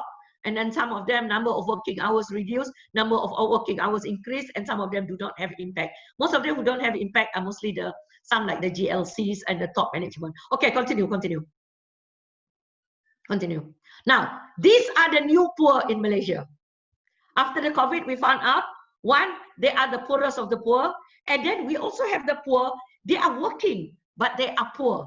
There are also those who are self-employed, menjajah, what we call them, they are the ones who are in the informal sector. Many of them have stopped their business. These are the self-employed poor. And there are also micro enterprise. They also, many of them, their businesses have stopped. So we have a new, what we call the new poor in Malaysia. Okay, continue. Continue. All right, this is Malaysia's stimulus package. Our stimulus package is actually, there are 3 stages to it. There are 3 stimulus package and 1 recovery plan. And the total cost of our stimulus package of debt is actually about 90 billion ringgit, which is about 80% of our GDP. The biggest stimulus package in the history of Malaysian recovery. It is much higher than the one that we have done for the 1997 crisis, higher than the 2008 global crisis. So this is the biggest in the Malaysian history. So this is something that some people were arguing it is too big, but to me, I am okay with it because it helps to what we call to prevent the economy from really going down into full recession. Okay, I have another 3 minutes. Continue. Can we go straight to the lessons learned? Okay, this is the size of the package. Continue. What are the lessons learned? Okay, this is my second last slide. There are 7 things I want to share with our friends in Indonesia and also with friends from other countries, what I can learn from Malaysia. Number 1, it is a first health economic crisis, but in my opinion, this will not be the last of our crisis. There will be more crises to come, so we must be prepared for a crisis in the future. Number 2, we need new strategies to address crises. We cannot use the old crisis, we cannot use the old approaches of addressing economic crisis. These are poor people, okay, during the crisis, give them food, give them money. But now we need new strategies, you know, one that is different, where we talk about technology, we talk about 4IR, we talk about a lot of things that Prof J had mentioned, and also Prof Cheng just now mentioned. And also you develop, like the earlier speaker, Dr. Stans was mentioning about the local economy. Number 3, policy response cannot be just economics. It has to be a combination, a holistic combination of economic, social, health, and even environment. Number 4, we must develop our community strongly. We need to enhance the community resilience. We cannot just deny on the government. We cannot just deny on outsiders. We cannot just deny on things. We need to develop our community. So community resilience is very important. Number 5, quadruple helix, a good combination of government, public sector, private sector, NGOs, and the community. So we cannot, as I said just now, we cannot just say, oh, leave this to the government. Malaysia is very good at that. We tend to rely on the government too much that we forget to develop our own. Number 6, we must listen to the voice of the voicelessness, to the poor, to the marginalized, because they are the ones who will be left out in times of crisis. And the 7th one is to develop sustainable livelihood. So that brings me to my last slide and to my last presentation. Okay, the last slide. What are the sustainable livelihood? Continue. This is the sustainable livelihood sector.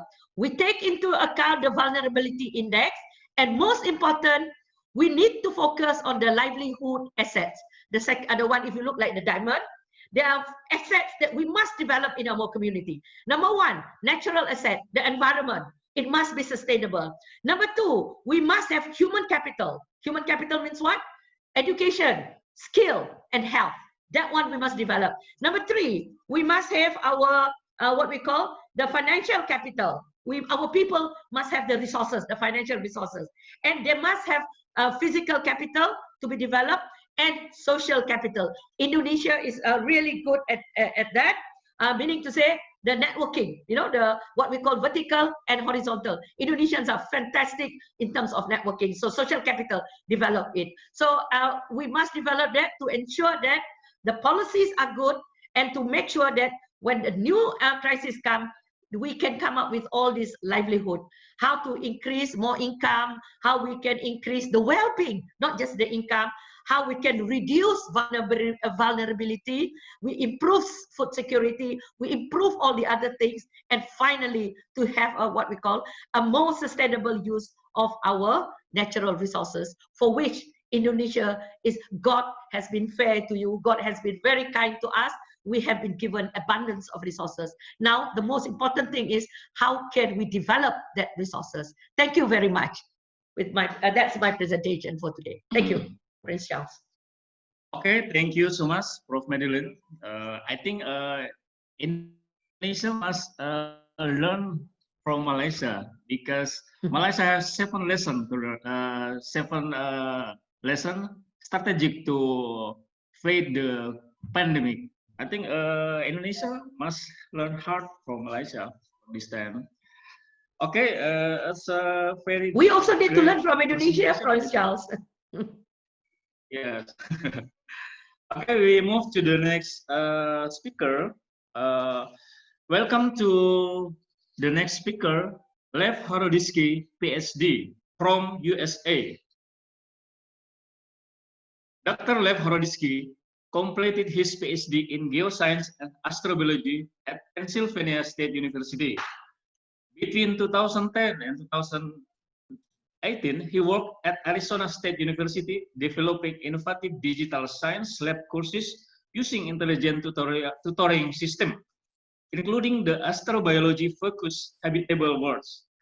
The course won wide acclaim from both students, instructor, and formed the basis of successful grant from the National Science Foundation and the Bill and Melinda Gates Foundation. And now, Dr. Lev will bring the topic climate change, science, and economics. Let's welcome our 5th speaker, Dr. Lev Horodisky. The time is yours. All right, thank you. Can you see my presentation and can you hear me? Yes, I can see clear. All right, excellent.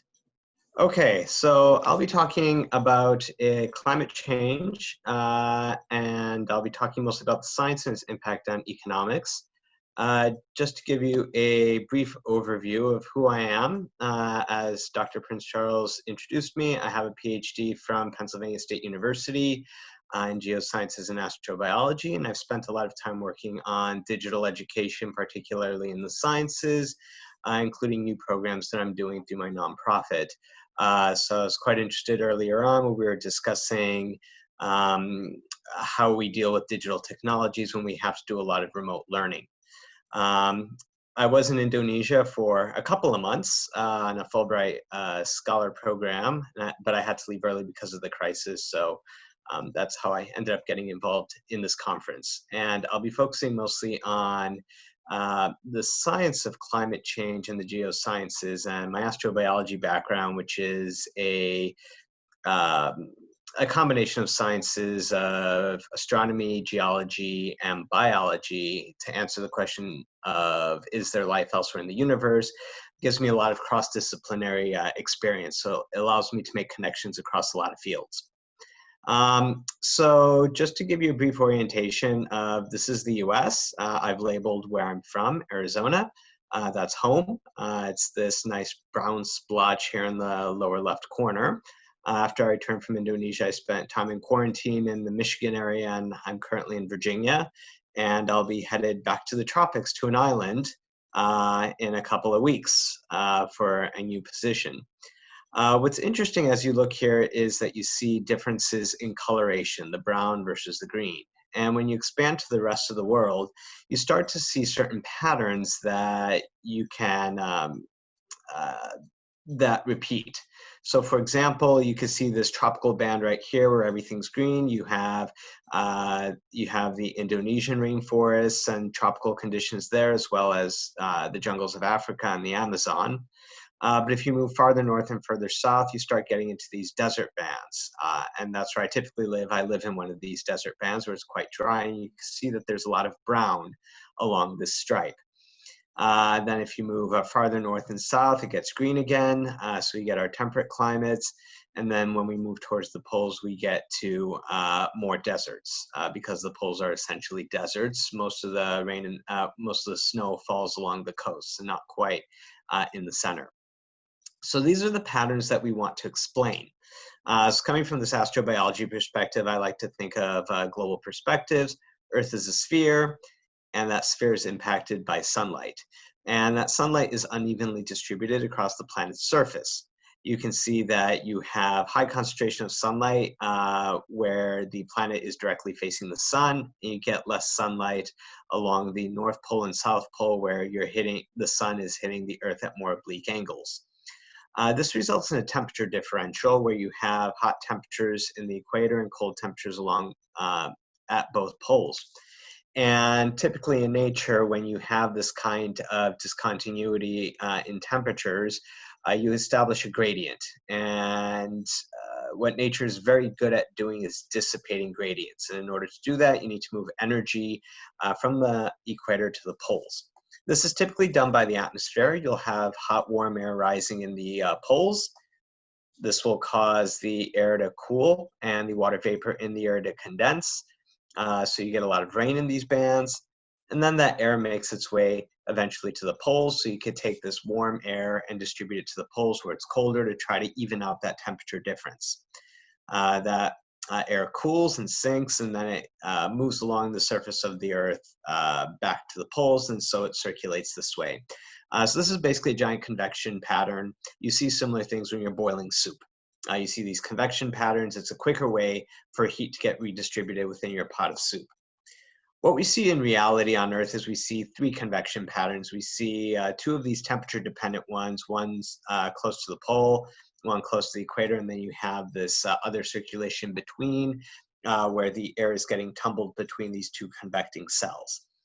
And these are called the Hadley cells, the Ferrel cells, and polar cell.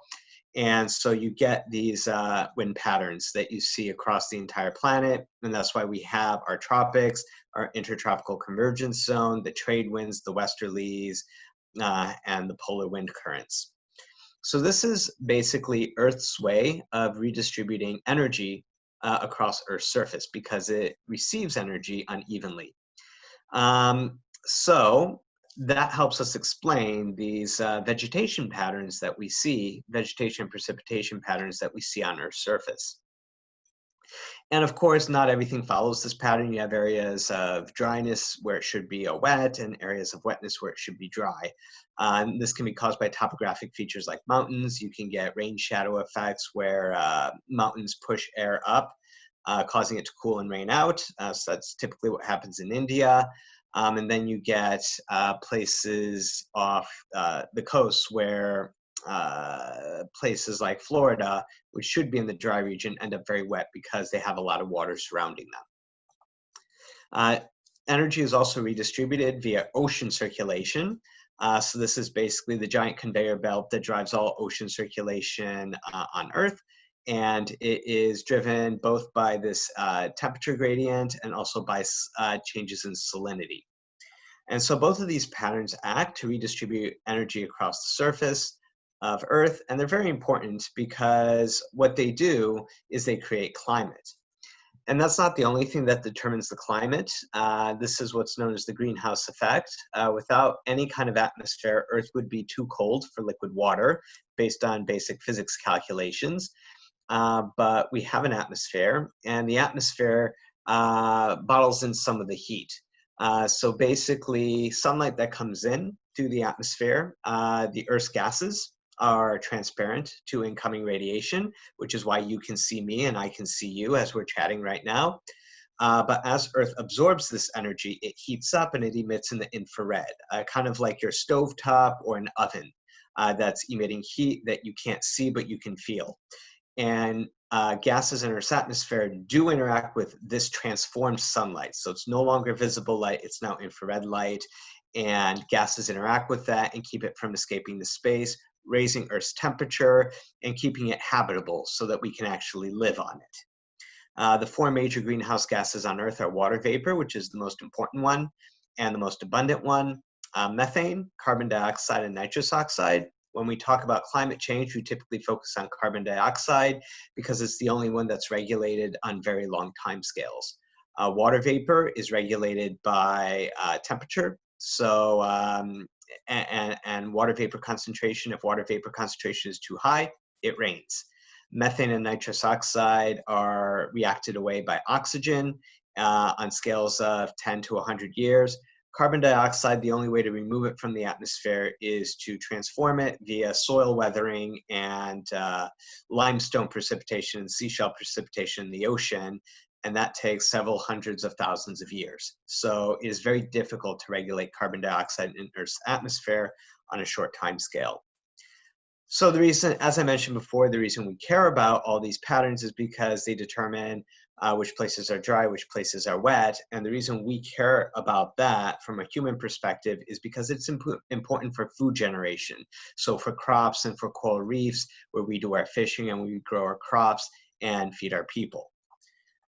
So, so I'm starting at the bottom with natural resources. You end up with lots of different natural resources all over the earth, and their concentration and their abundance is dependent on various regional variations. And from here, we can build up our civilizational structure. Because natural resources are not evenly distributed, some places will have more, some places will have less, and it won't be the same from region to region. So from there, you start developing economics, or how do we value the worth of these natural resources, and how do we exchange them in a fair way, so that places that don't have a lot of resources can get them, and places that have a lot of resources can sell them and get ones that they need. Of course, when you have economics, not everyone's going to agree on how all of this needs to be redistributed, how it should be redistributed, how it should be charged, how these systems can work. And so that results in a lot of disagreements, or basically politics. And once you start getting politics, you have discussions and elections or dictatorships in certain places. And those politics determine the laws of the land that govern all the lower tiers of civilization. So laws then determine how politics can work, whether certain parties are banned or not, or how parties can politic or not. And they also determine what kind of economic systems and how they will work, how taxation will work. And they can even determine which natural resources are getting exploited or not. And that all has downstream and upstream effects. So it's a complex system that operates. So when we introduce climate change into the mix, our power generation, especially fossil fuels, creates a lot of carbon dioxide. And carbon dioxide is one of those greenhouse gases that isn't easy to remove from the atmosphere. And so what carbon dioxide will do is it will warm up the atmosphere. And because our atmospheric circulation, which determines our climate, is determined by that temperature gradient, when you start between the poles and the equator, when you start changing that temperature gradient, you start changing this whole global air and water circulation. Much like if you turn up the heat under your soup, you'll start changing its boiling patterns and its convection patterns. So climate change impacts our atmospheric circulation, so where it rains and where it doesn't rain. It also changes the strength of a lot of these ocean currents and how strong they are, and whether they're bringing up nutrients from the ocean floor or not. So that determines where your fisheries are going to be. So what you can do during this process is you could take a climate pattern that looks like this and perhaps change it to something like this. And in the process of change, it ends up going very chaotic. So you get a lot more climate extremes during this transition process. And of course, that means certain places that were getting a lot of rain are no longer getting any rain, and places that are getting a lot of rain, aren't getting rain, are now getting a whole lot more rain. And so that disrupts your agriculture, your fishing production, and basically the foundations on which we've built our civilization. So when you start changing the distribution of natural resources and the predictability of our harvests, that has subsequent impacts on economics, on politics, and eventually on law. So to get specific about what impacts we could expect in Indonesia for climate change, the three main ones are basically sea level rise, variable weather, and increased ocean temperatures. So sea level rise is probably the one we talk about the most, and the impacts that sea level rise will have as all as these glaciers and ice caps melt is we'll lose arable land as it's submerged under the ocean. But we also get loss of additional arable land that's farther away from the coast through cropland salinization. So as the sea level rises, salt water starts to intrude into the groundwater. And so even before the land is submerged under the ocean, the cropland becomes unusable because there's too much salt water in the land. You also end up with more variable weather, which results in more floods, droughts, and crop failures. And you also increase your ocean temperatures that could result in coral reef ecosystem death, including the death of the coral reef and all the fish that aggregate there. So this has enormous consequences for food security, water availability, and disasters. Yep, 2 minutes. Okay, 2 minutes more. Yep, I got a timer on. Okay, so the way we try to deal with a lot of these changes is we try to educate the public on climate change and what it is through boring presentations like the one I'm doing now. The problem is that this is predicated on this idea that if I just give you more scientific knowledge, you'll make better decisions. But some political studies here in the US have shown that that's not the case. So in the US, we have the right-wing Republicans and the left-wing Democrats.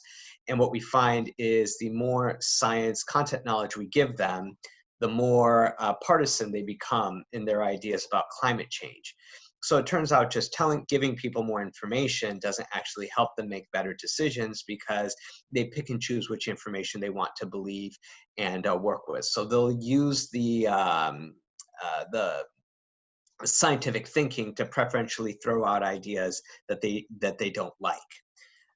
So the key to actually getting rid of this partisanship when we're dealing with climate change is to actually improve science curiosity. People who are more curious about their world and are more willing to find contradictory information are ones that tend to make better decisions that are more aligned with reality. So teaching curiosity is very different from teaching facts. So that's what I've been working on in the past few years, doing these game-like and interactive classes and simulations. And I'm currently working on a few projects in Indonesia to work on environmental and climate literacy with the idea that if we can work with students early on, we can help them make transformational change within their communities that can have downstream impacts on environmental issues that are coming up right behind the COVID crisis. So thank you very much for your time. Terima kasih. That is my email address if you want to get in contact and see some of the digital education projects I'm working on. The website is sciencevoices.org, and I have other type of teaching content on my other website. Thank you.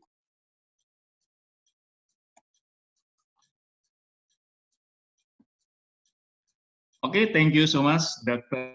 Leverodisky. The other side, when we're talking about climate change, with collaboration with it's very interesting.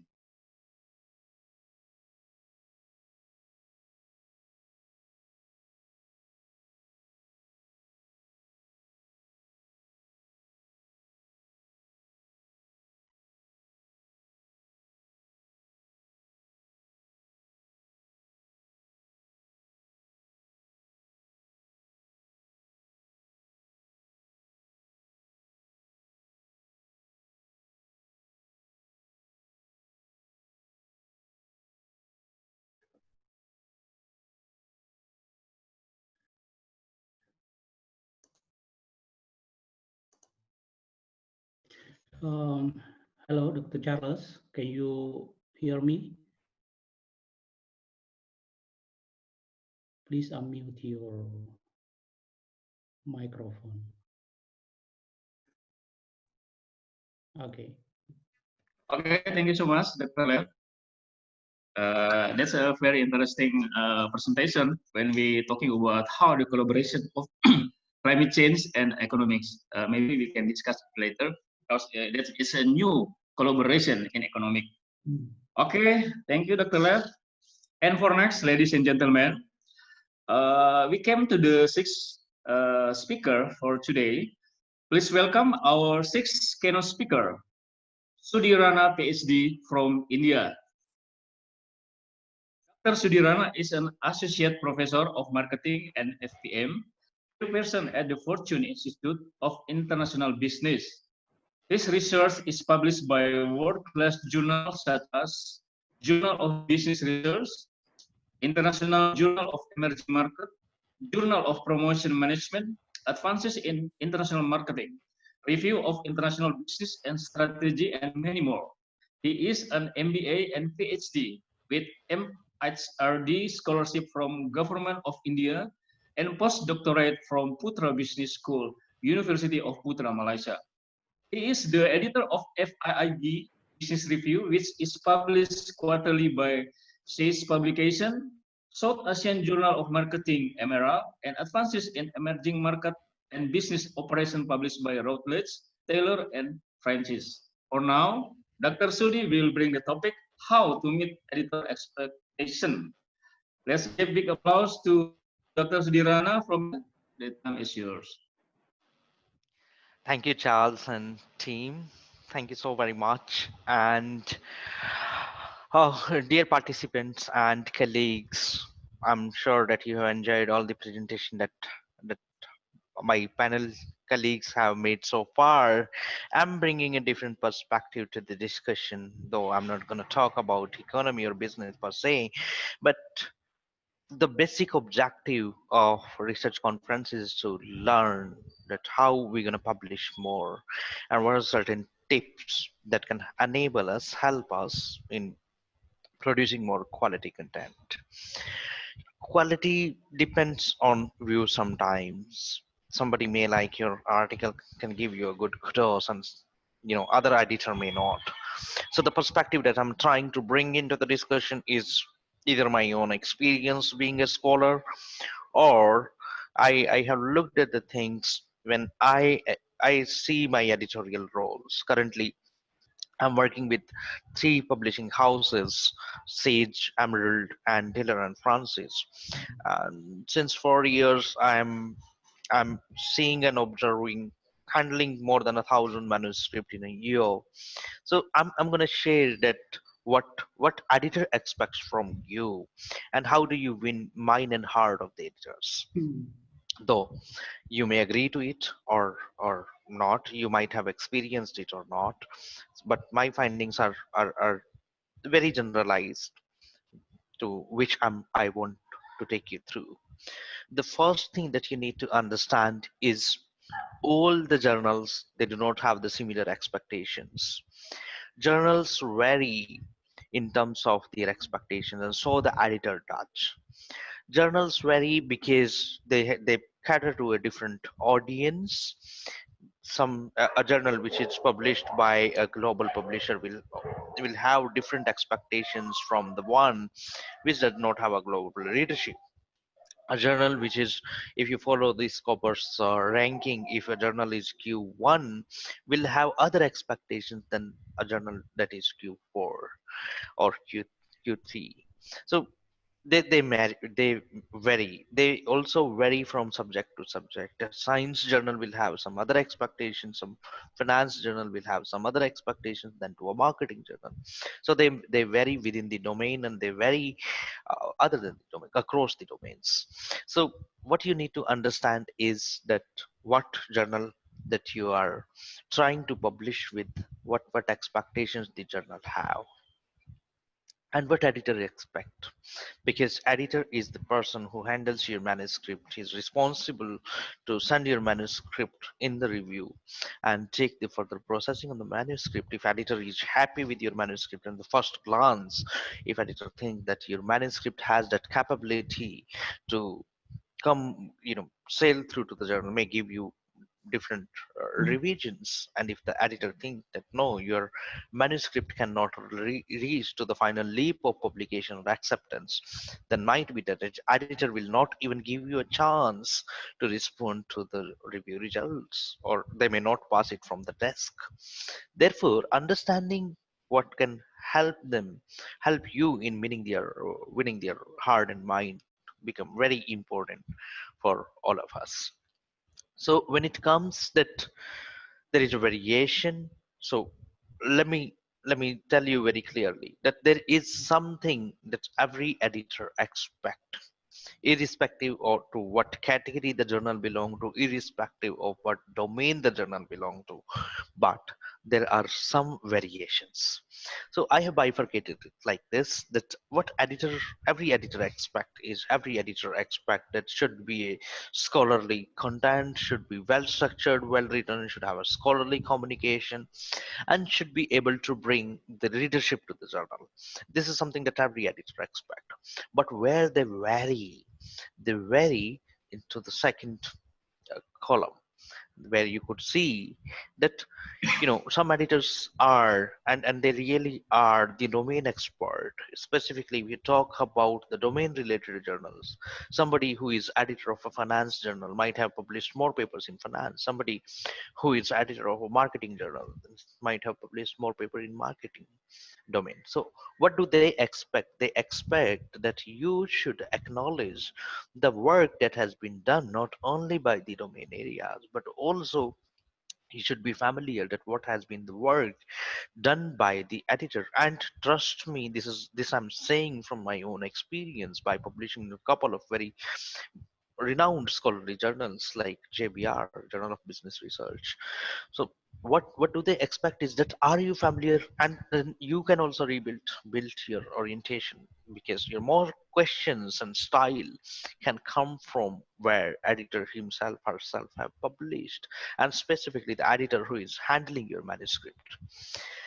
The second thing that really help you in getting familiar with the journal is that are you a reviewer of the journal? If you are a reviewer of a journal, you get familiar with so many things. You get familiar with the style, you get familiar with the expectation of the journal.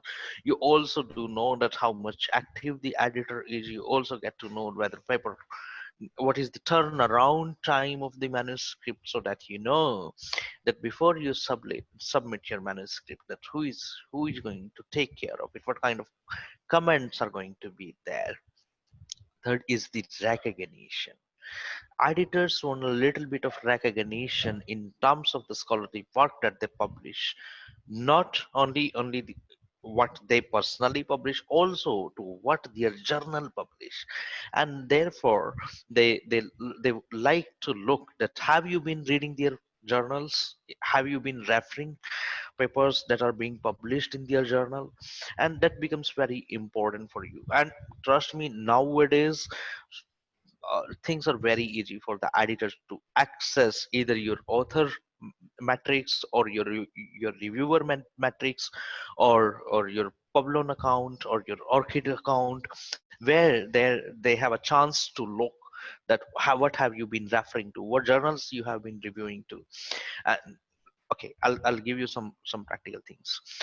When I open the peer review system STS of any of my publisher, I'm able, in one click I'm able to see that who this person is, who is the affiliation, what is the Google Scholar profile, if the Google Scholar profile is available, what is the Orchid, and what is the what Orchid account is carrying. Not only that, whatever paper you have submitted to that particular publisher, for example, how many papers you have submitted to Sage, how many papers you have submitted to Emerald, how many of them decision has been passed on, how many paper you have actually sailed through, how many paper you have reviewed, how many papers you actually accepted to review. So I have all your historical scholarly data available, and from there, editor frame their orientation. That's very important for you to understand. If you volunteer to review, and if you have you give regularly a recognition to what their journal have been publishing, that shows that you have been reader of the journal, and therefore you are familiar with what journal publishes. So you should cite them. Okay, you really need to think that is it the journal where the possibility of acceptance is there. One is that you look at the aim, you really stretch it, you see that whether things are in line.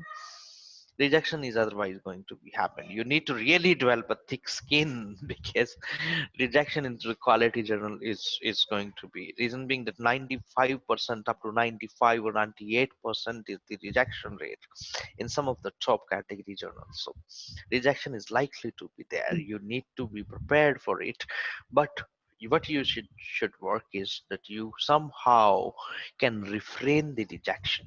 So before you actually choose the journal, do you really know them well?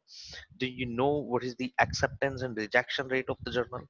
If you know acceptance and rejection rate of the journal, it becomes easy for you to calculate that in terms of quality, where does your manuscript stand, and what are the chances of getting an RNR or probably final acceptance. Second is, you should not trouble editors with number of emails or gentle reminders, because in good category journals, editors are handling a lot of manuscripts. The manuscripts are, it's abundant. It's like ocean of manuscript that editor is playing with thousands and thousands of manuscript in a year get submitted. So they really do not like to have a lot of reminders. So you yourself should know that what is the turnaround time in that particular journal. These journals take standard time starting from 6 months to, in strategic management journal world, one manuscript took 7 years to get acceptance. I'm not saying that you need to wait for 7 years.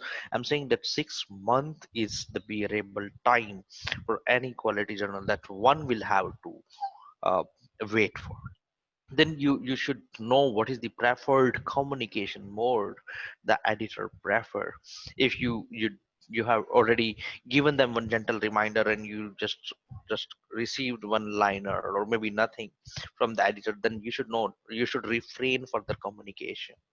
And the editor, there are editors who sometimes talk on social networking websites, for example, a Facebook or a LinkedIn or Twitter, but some does not. They really help. They really hate it. So if you did not have had any communication before the editor, I mean before the submission of your manuscript on LinkedIn or Facebook or Twitter, then please avoid it. If you have had some communication with them prior to the submission, then try to refrain the communication during when the editor is handling your manuscript. But you may try that. When you get revision and resubmission, you should be happy because editor has given you a chance to respond to the reviewer's comment. There you okay, what editor expect from reviewers is he want reviewers to be critical to the manuscript. He want reviewers to explore the loopholes in the manuscript, and that is the job that editors and review do together and come up together. Their job is to critically evaluate the manuscript and not to applaud or kudos for that. Therefore, you need not to take it personal. You should understand that yes, the editor and reviewers are responsible to criticize your manuscript. So what you should do is you should read a recent issues from the journal, that what recently has been published from the journal, with the topic, that the structure that you're referring to is actually acceptable by the journal, and where actually your contribution gonna be. Have you looked carefully at the author guidelines, submission guidelines, and have you actually given some strength to the ongoing discussion? Because journals are nothing, these are the communities of the ongoing discussions. So are you responding to that ongoing discussion? And what you should actually have is, you should have a good structured manuscript with a good story and interesting context, or everything like analysis should be very very clear. You should refrain using poorly structured or poorly written manuscript, because editors and reviewers are not proofreaders, so do not expect them to be proofreader of your manuscript. Rather, they are the domain experts, so their job is to comment on domain. uh, when you review and when you submit, this is a form that I took from one of my journal, uh, that before coming to editor, our assistants, they check the manuscript. These are called ATMs, or uh, desk support people. They look at your manuscript and they simply have a checklist. So you should know that what is the checklist, where are the checkpoints, so that your manuscript do not get desk rejection. And trust me, in our journal, because these are more regimentary journal and people who are working as editor are really occupied, so we do not burden all of us. In my journal, we are in one of our journal we have 8 associate editors, and in Fib Business Review is a recent Scopus journal, we have 4 associate editors. So we do not burden our associate editors with a lot of manuscript assignments. So our assistant do this job with, they do desk rejection. 70% of the papers they get desk rejected. So what you need to do is you'll have to somehow save the desk rejection so a domain expert can read your paper, and then they can take a decision on whether to give you a chance to get into the review process or have an R&R. So this is a sample checklist look like.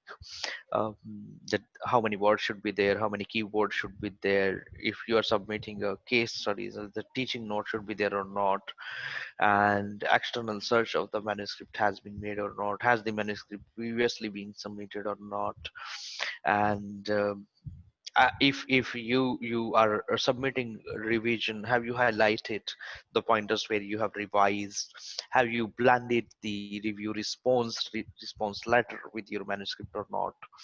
So these are some certain things that you should do when you are into R&R phase. Then you really need to give a detailed letter. What editors and reviewers they both hate is when you just create a table and you say that this was the comment and this is done.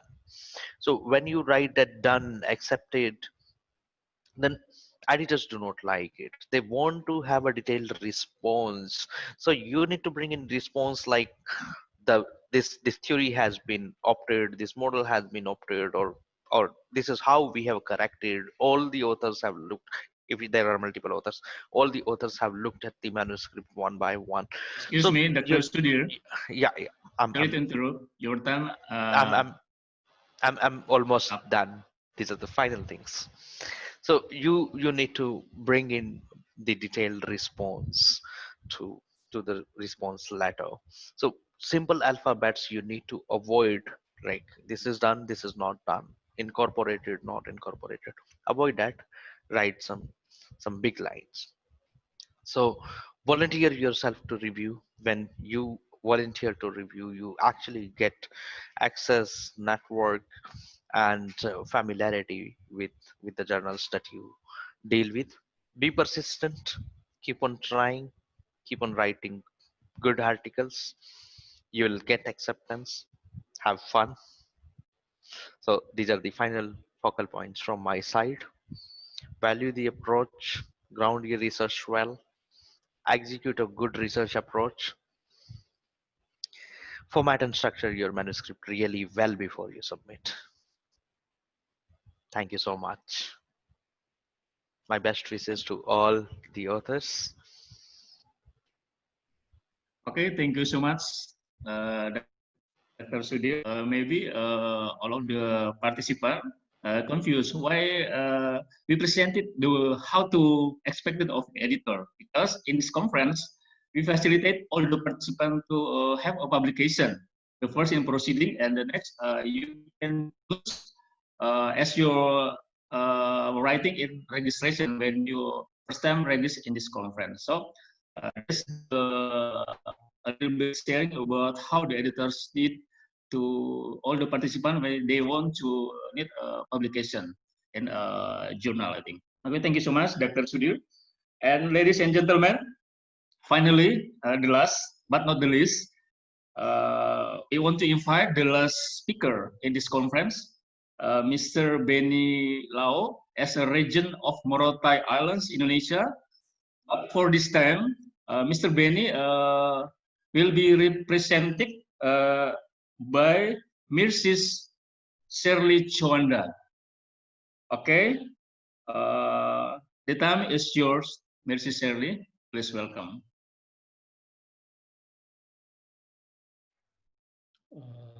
Sorry, can you please unmute? Hello. Yes, I can see. I can hear. Yeah. Okay. Yeah. Good afternoon, everyone. I'm Shirley Chwanda. I'm the wife of Pak Benny Laos. I'm actually gonna present on the behalf of him because he's having another video conference with BPKP right now. So very sorry for this inconvenience. I'll just start the presentation.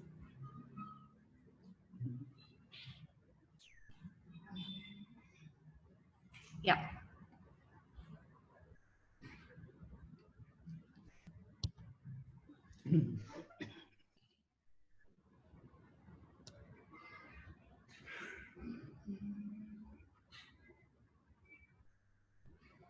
Today I'm gonna discuss about the archipelago economy.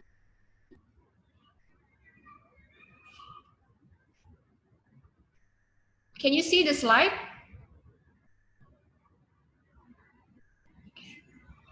Yes, we can see it. Yes, okay. As we know that Indonesia has 15 archipelago provinces and North Maluku is one of them. Later I'll share my presentation and you can see the 6 regulations that concern an archipelago state.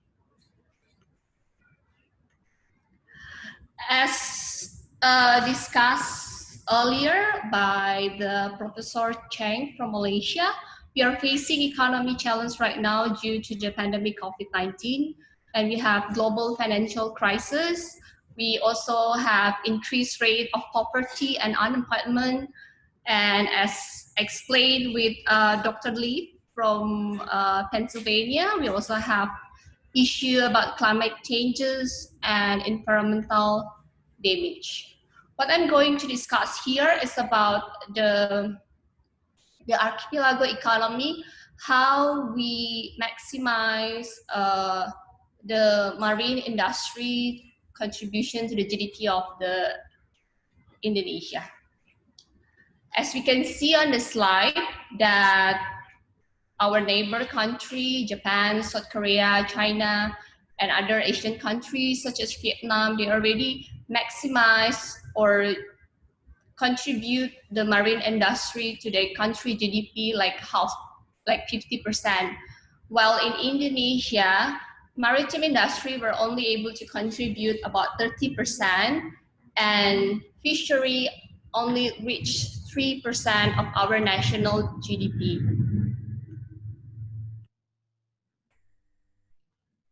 As explained by Professor Joyce recently, already showed the table that fishery only occupied around 3% of our national GDP, which is it's very low compared to our potential that Indonesia could have. There is a research predict that the economy value of the maritime industry for Indonesia is supposed to be 3,000 trillion a year, and we are still very far of reaching that potential.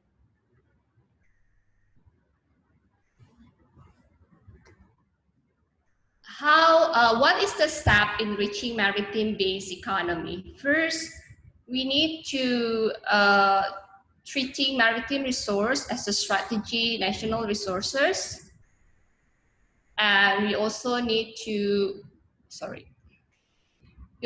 harmonizing national rule regulations so that it's not overlapping in between. And the third is to transforming maritime resources.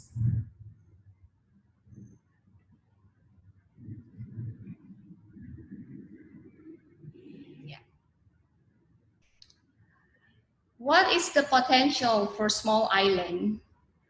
I could say that North Maluku, although it's a small island in Indonesia, but it has a huge potential. What is the potential? First, it has a strategical positioning. It also has lots of natural resources potential. And it also has mining and energy resources potential. We in North Maluku is rich with gold, manganese, nickels. We also have potential for maritime energy. We also have ocean heat energy conversion, geothermal, waves, and tides. This is all potential that need to be explored.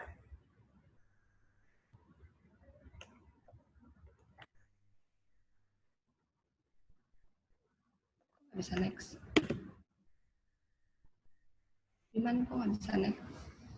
Oh, sorry, there is a technical problem.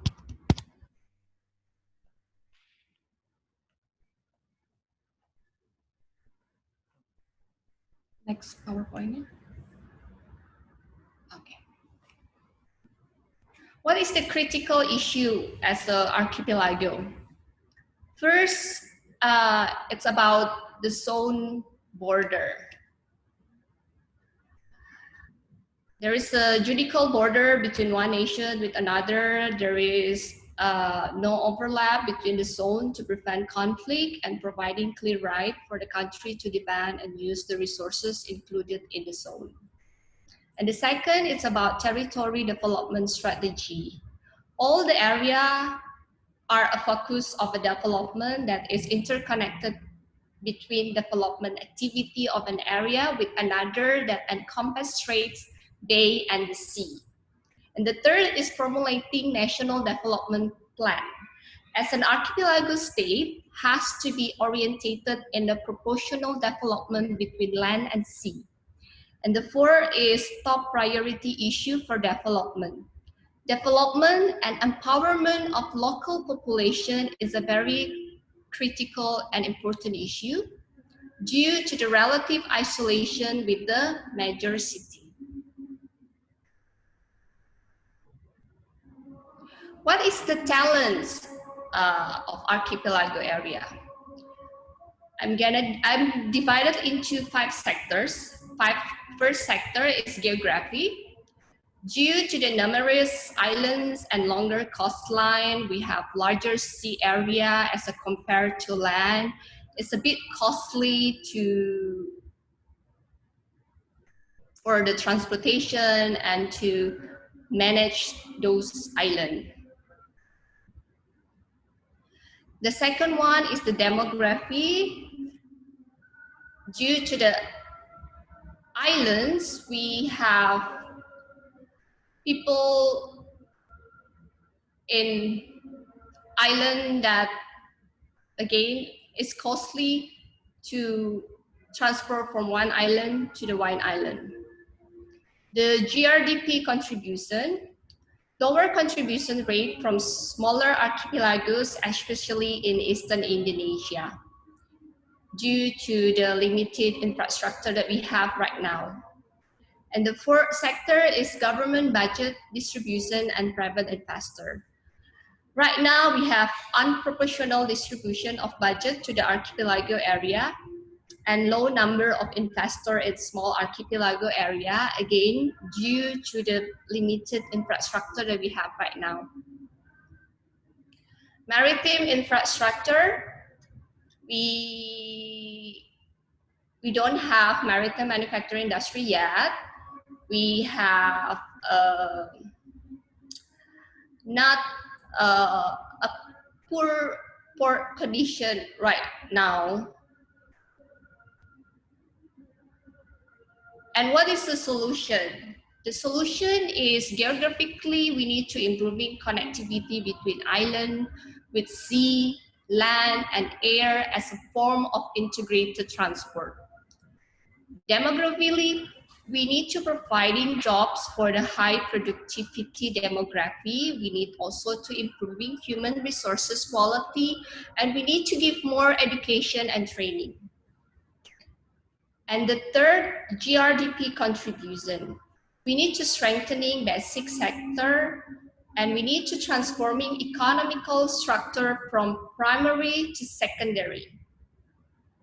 And the fourth is government budget and private investor.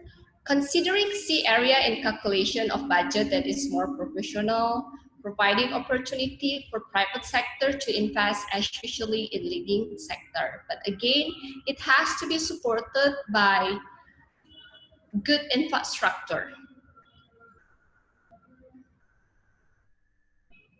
Now I'm gonna specifically discuss about the economic development and potential of North Maluku. As you can see on the slide, in the past, and North Maluku involved in the spice trade in 15th century. And also, the economy movement consists mostly of local farmer, fishermen, and other natural resources. The main commodity in North Maluku is copra, nutmeg, cloves, fishery, gold, and nickel. North Maluku is also a producer of high quality of spice such as cloves, agarwood, nutmeg, coconut, cinnamon. And North Maluku is also a producer in mining and fishery, gold, and nickel. It's actually one of the biggest nickel mining in the world. And North Maluku has a very beautiful natural scenery, history, tradition, and culture.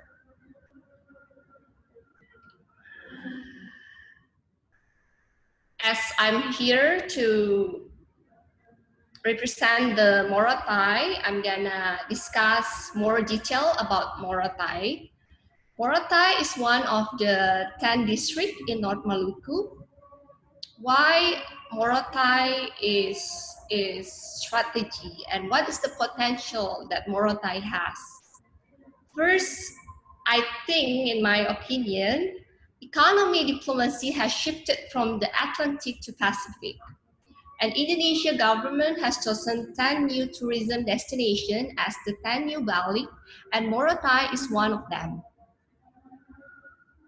Morotai also has the sea area and small islands that can be developed in maritime industry. Morotai also served as a natural and historical World War II tourism. Morotai Island in the past they call it hidden pearl on the lips of Pacific. Why? Because of the geographical position as the outermost island in eastern Indonesia. If you not familiar yet, where is Morotai and where is the location, you can see on the map. Morotai is like one of the northest island in Indonesia. And how to reach Morotai? Right now, we don't have international airport yet, but we on progress to have international airport in the future. Why? Because strategically, Morotai has a very strategic location. By flight, it only took about 3 hours to Hong Kong, 5 hours to Japan, and probably, I've never tried, but based on the calculation, probably it's only gonna take like 6 hours to Guam. And maybe it's gonna be like if you want to go from Indonesia to America, if Morotai has international airport, then it's gonna be the shortest distance from Indonesia to America. How to reach Morotai domestically? Before of the pandemic, we have 2 flights daily, but due to the COVID pandemic, we don't have a local flight yet currently, but before the pandemic, we have about 25 road flight that can be directed to Morotai, can be directed to Ternate, and from Ternate, we have flight to Morotai. So specifically about the Morotai, how to increase or how to improve, how to be ready as a archipelago island, how to increase the archipelago economy in Morotai. First, we need to repairing and improving road networks. I'm gonna show you the picture and the progress that we have after this. We need to opening up for employment, giving education assistance. We transfer knowledge to the local, especially on agriculture, fishery, and tourism sector. For the GDP contribution, We strengthening the superior agriculture, fishery, and tourism sector, which is I'm gonna discuss in detail later on. And we also building the agriculture, fishery, and tourism industry in the island. For government budget and private investment, proportional budget from the central government according to maritime territory in the area. We also accelerating investment in Morotai Special Economy Zone. And we also pushing for private investment to the area in agriculture, fishery, and tourism. For maritime infrastructure, we adding more maritime fleet, especially related to tourism, fishery, and agriculture, improving the quality and the quantity of infrastructure, especially for containers and international airport that will provide direct access to foreign market. Here some picture that can show our progress in improving the infrastructure of the road. Morotai has ring road about 330 kilometers, and by next year it's already done with hot mix. And for the education, we have the local government has region regulation number 18/2018 that give free 16 years of education in Regency of Morotai. We increase the infrastructure, the library. We also transforming from traditional, conventional learning to digital. We provide free education from early childhood education until university in local university. And we have scholarships, especially special education in medicine, fishery, tourism, and agriculture. So in the next, it's already starts in 2018. So in the next 3 years, we probably gonna have doctors that are from Morotai peoples. We also give scholarship for civil servant. We also provide in university entry aid and graduation aid. We're giving out more incentive to our education practitioners. We monitoring children that has stopped their education by the local village. We encourage them to continue their education. And we're providing Haji towards model religion Muslim teacher and Jerusalem towards model religious Christian teacher. I'm sorry, Mrs. Sherry. Yeah. Yes. Your time is up. Yeah. Okay. Just give me like 2 minutes. Okay. For agriculture, due to the food security, we encourage the local government. We provide service to open their field for free. We give aid for the seed, and so that we can have our food security due to the pandemic of COVID-19. This is the progress of our agriculture. And for the fishery, we also have aids for the fishing boats, so the fishermen can increase their catching. And this is some pictures related to the cold storage that we have in Morotai. Since September 2017, in Morotai already start export to Vietnam.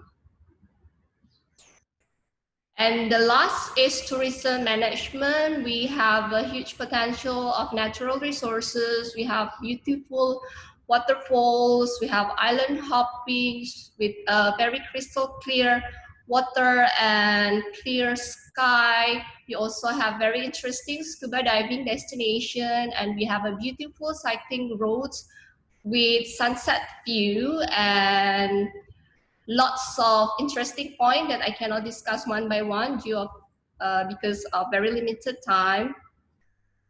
We have historical site reconstruction. And this is Sum Sum Island during World War II. It is where the place of General MacArthur stayed for a couple months during the World War II. We also have heritage sites reconstruction for Allied Cemetery. And this is the Army Dock. It's already done. This is the 3D picture of how it's done, and it's already done. And the last, it's about the, in Morotai, we have a special economy site, which you can see here. That's all about my presentation, and this is the 3D of our international airport that hopefully it's gonna be done very soon in the near future. So what is Morotai? I could say it's a sleeping giant. It has a huge potential that need to be explored. That's all my presentation. Thank you so much for the time. Okay, thank you so much, Ms. Shirley. By the way, Ms. Shirley, Benny Laos. Yeah. Sorry? Yes. Did I call you Mrs. Benny Laos or Yes. Mrs. Shirley? Just call me Mrs. Benny Laos. Okay. Mrs. Benny, thank you so much from your presentation. It's very interesting because from your presentation, I can know a lot about Morotai Island. It's a very big potential there. I agree with you. Small, Yes, thank you, Dr. Charles. Small region, but very big potential in Morotai. Okay. Yes. Ladies, gentlemen, honorable participant, maybe in 1 hour ahead, we have time to discussion. And as I promised in the beginning from this conference, I pick up some questions from the chat room, and we have a lot of questions from the chat room. A number of questions have been collected from the conference participant. Will be soon responded by the speaker.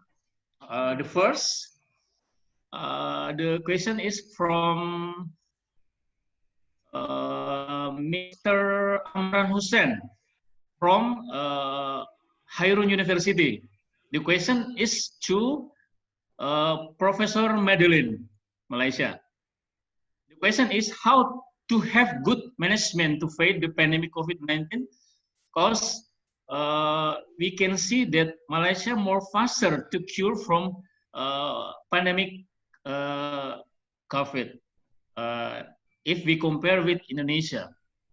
I think that's the question. Prof. Madeline, are you there? You can respond the question. Please, welcome. Okay, thank you very much for the question. Can you show? Can somebody show me that slide, the flattening of the curve? That is basically it. I want to share. Where is the secretariat? Yes, oh, wait a moment, please. Yes, I will share you. Okay, just that the flattening of the curve. Okay. Okay, there are three things that I can share with you about how Malaysia does it. It's not that I'm saying that we are the best, but I can't remember where is that slide. Okay. Flattening the COVID curve.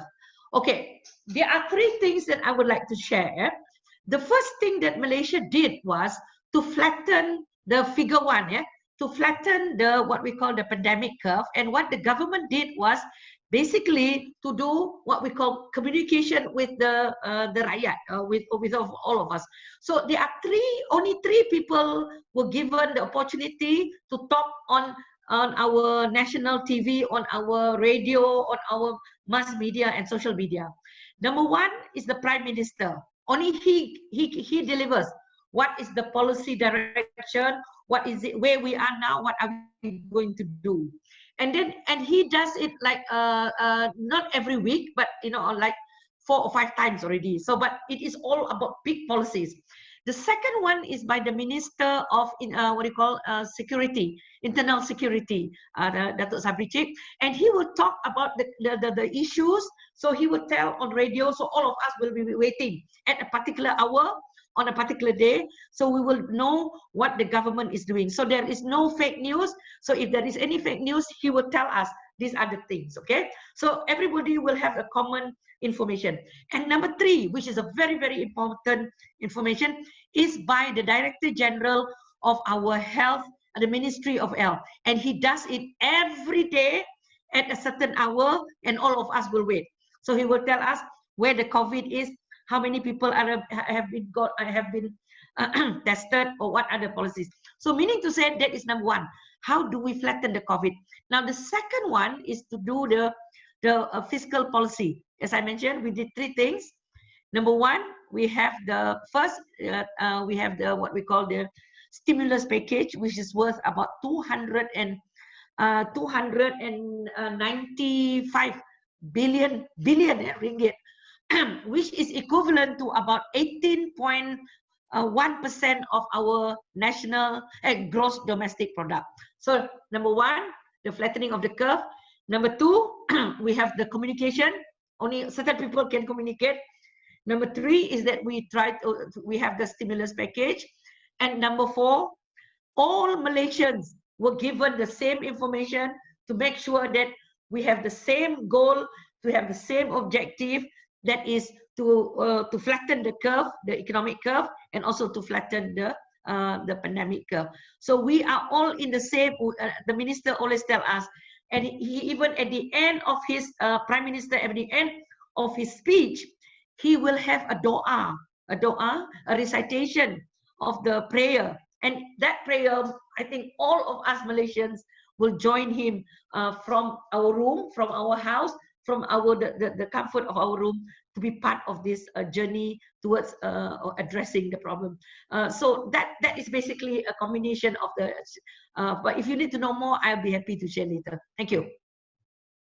Okay, thank you so much, Dr. Madeline. Such a complete explanation, I think. I hope Mr. Amran will understand the condition in Malaysia, I think. And for the next question, it came from Mirsis Fatlia Al-Hadar from KHAIRUN University. Okay, the question is to Dr. Lev. You have such interesting activities to educate the communities about climate change. Yet, it's not an easy job. What strategies do you and your team have in order to make sure that this community understand and implement what needed to save the environment? You know that here in North Maluku, we still have better natural environment, but if in some parts of the region, you could see how people are keep destroying the nature. That's all the question. Thank you so much. Okay, please welcome Dr. Lev. You can answer, please. Okay, so dealing with climate change education can be quite complicated. I'm approaching the issue along 2 avenues. One is improving science education, and the other is doing specific climate change education. In terms of science education, I am focusing a lot of my classes to think about observations and assumptions and how we use them to build models. At least in looking in America, climate change denial is very strong, as is general denial of reality, which is resulting in such a horrific response to the COVID crisis. And the one thing that I think would be very helpful for people to know when they're interacting with the world is to be capable of asking themselves the question of, what if I'm wrong? Because that question is the source of all scientific thinking.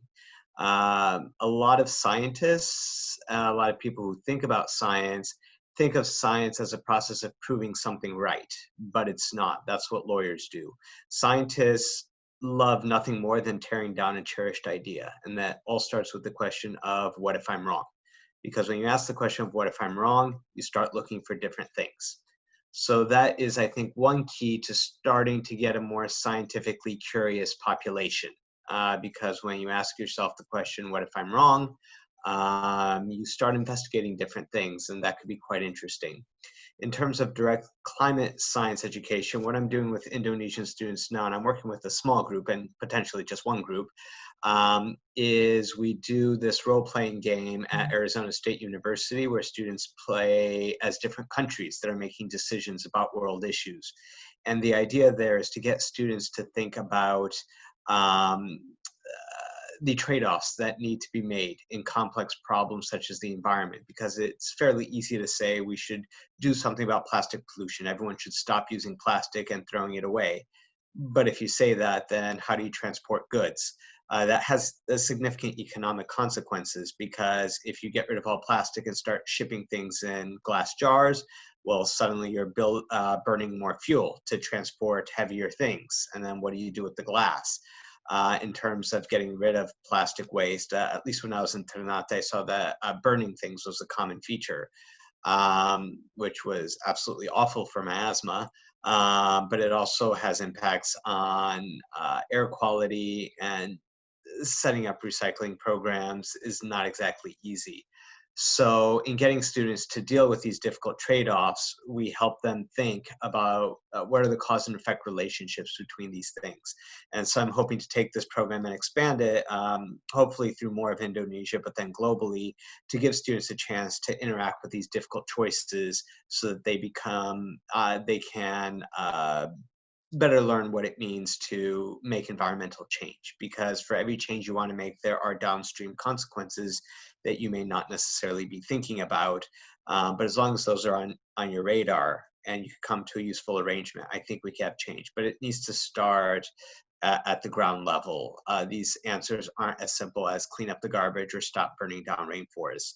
The reason these problems exist are in response often to economic needs and cause and effect relationships that I think it's important for students to understand. Does that answer your question? Okay, thank you so much, Dr. Lev. I hope so. Mrs. Fatlia will understand what your answer. And we move to the next question. We have one question from Mrs. Mirta, but she not mentioned what is the institution. Maybe this question is for Prof Cheng. Yes. The most studied economic crisis start at one side. Banking crisis start with the banks. Exchange rate crisis start in the forex market and central bank reserve. Sudden stop crisis start with international capital flow and so on. But COVID-19 crisis is not like that. We can find in the theory macroeconomics books about money flow diagram in simplified form, relation between household sector and business sector. The key point is that the economy continues running only when the money keeps flowing around the circuit, because the COVID-19 crisis has struck the economic machine in several places at the same time. How can be the money keeps flowing in the economic activity if one nation take a lockdown policy? Prof Cheng, maybe you can answer this question, please. Yeah, thank you for the questions. I think it's very interesting questions that we have been asking around, like the economic, the activities. What happens when the economy really shut down in that sense, which we have never experienced before. To the extent of this massive scale, actually it's globally. Almost every countries are experiencing this kind of lockdown or control and the movement. And I mentioned just now about basically economic activities is about movement of resources, the mobility of resources, the connectivity of the factor of productions to make economic activity happens, and that's how it creates wealth. So when we are in the lockdown situations, what actually happening? It doesn't mean that all the economic activity actually is stopped altogether. Actually, there are some sectors which are still going on. But what is more important for me, I think, is the three main driving forces of any economic activities or development. Actually, there are three. It's confidence to consume, confidence to invest, and the trade activities. And all these three actually are being affected so much during this COVID-19 period. Even when the economy reopens slowly, it doesn't mean that the economy will recover immediately. So that's why I discussed about the possibility for the different post-COVID recovery, the process. As what Professor Medani also mentions, the V-shape is what we expect, the most optimistic about, that the economy can recover fast.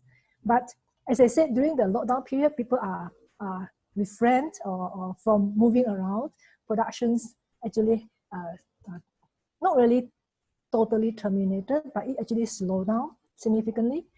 The transactions, everything seems to be slow. But there is another sectors that is growing, actually, that I mentioned just now also on the online part. Some of the other new sectors are actually growing. Some industries, most of the industry being badly affected, tourism, restaurants, services, transportation. But there are some other industries are actually doing quite well during this period. For instance, the pharmaceuticals, the growth industries, and all those are producing products related to the healthcare.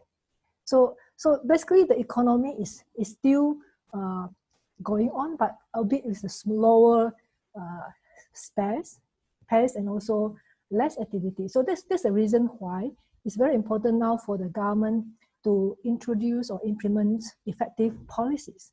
So I mentioned just now in my last slide, effective policy responses are very, very important now. How quickly can we restore the confidence for people to spend so that the money can start circulating in the economy? How quickly can we restart all the production's capacity? Okay, if the COVID situations prolonged, or we had to go through another round of the lockdown or shutdown, I think the impact will be much more severe compared to the first time that we already experienced before. So I think just now when we said about Malaysia, we are considered quite successful in controlling the COVID-19 the outbreak. I think one of the reasons, besides what Professor Madeline had mentioned just now, I think one of the reasons is because we have actually taken very serious actions in doing the testing and to identify the possible cases in this. So we try to stop the change of the spread as soon as we can. I think this is one of the reasons why Malaysia can actually move faster compared to other countries in the sense of managing this COVID-19. I hope I answered to the questions. Actually, it's not that no money is flowing around, but some sectors are badly affected, but there are also other sectors that are actually doing better compared to before the COVID-19. So actually, this is how economic activity is actually interlinked, okay? And it is highly interdependent from one sector to another sectors. So I think the most important thing now is for us to really see how can we best control the pandemic. I think the public health is still the most important thing if you compare to economics. We need to really take care of the life of the people. So that is really the first thing that we need to focus on. And if we manage to control that, then how quickly can we restore the confidence for investor to invest or consumer to spend? Even with all the stimulus packages that we are introducing now, people are not really confident enough to spend because the future is so uncertain. We are not sure what will happen. So that's really my feeling about how we can understand the current situation or development in the economy when we are having this kind of pandemic crisis. Thank you. Okay, thank you so much, Prof Cheng. There is an amazing answer. You are so expertise in how to solve the pandemic with economic strategy, I think. That's amazing answer. And next we have a question for Prof J. It came from Mr. Abdul, Hasanuddin University.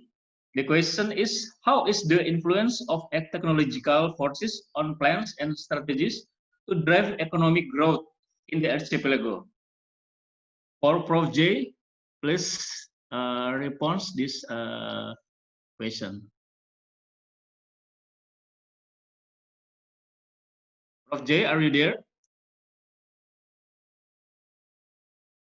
Yeah, I'm here. Sorry, I had my mic, on mute. I missed, I think, some part of the question. Could you kindly repeat? Oh yes, I repeat again. The question from Mr. Abdul, Hasanuddin University. The question is, how is the influence of technological forces on plans and strategies to drive economic growth in the archipelago? That's the question. Please respond. Yeah. I got the question this time. Yeah,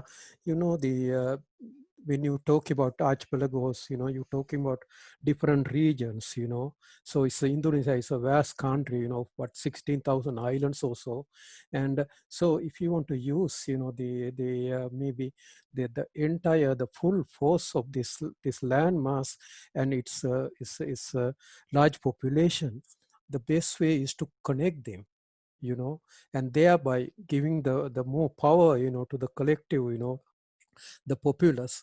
And for doing that, I think the only way perhaps is the technology, you know, and that's how, you know, that's why the countries, you know, try to get together and make large economies for growth. You know, even the large countries like United States, you know, getting together with Mexico and United States, Canada, and then ASEAN is a good example, you know, and the ASEAN, I mean, Indonesia has been one part of that ASEAN, but still, you know, that there are differences exist, you know, between the islands in Indonesia itself, you know, Sumatra, Java, you know, and Bali Islands, etc., etc. And I was visiting, you know, the Denpasar, you know, last time, and I saw, you know, the changes, you know, and I was in Sulawesi also. I saw some changes. So to connect them and get the full power of the country is to connect them. And the easiest way and cheapest way to do this is through technology. And by doing that, you know, and you collect, and then, you know, you can tap into the global forces. So using IT, you can do all of them, you know, and that I mentioned in my talk, the logistic is a key part.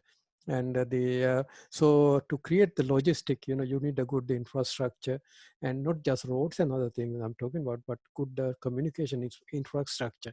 So by doing that, the country can be brought together more strongly into a big economic power. So that's what I mentioned, you know, the key point in my thing, and also, you know, supporting the large companies to grow, because you need large companies to have resources, you know, for doing this. You know, if you have small 100 companies, and then the resources are divided, you know, so it's better to create some large companies and support so that they can take the leadership. Did I make it clear? Yes. If you Okay. need, you know, yeah. Thank you so much, yeah, it's my Prof. pleasure. J. Yeah, thank you so much. The good answer. And we move to the next question is to Prof. Lapian. The question is from Mr. James from Brawijaya University.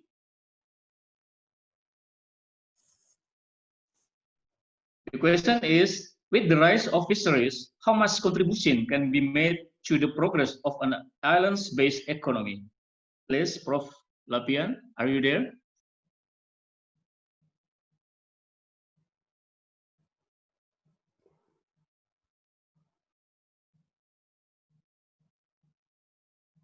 Prof. Joyce, are you there?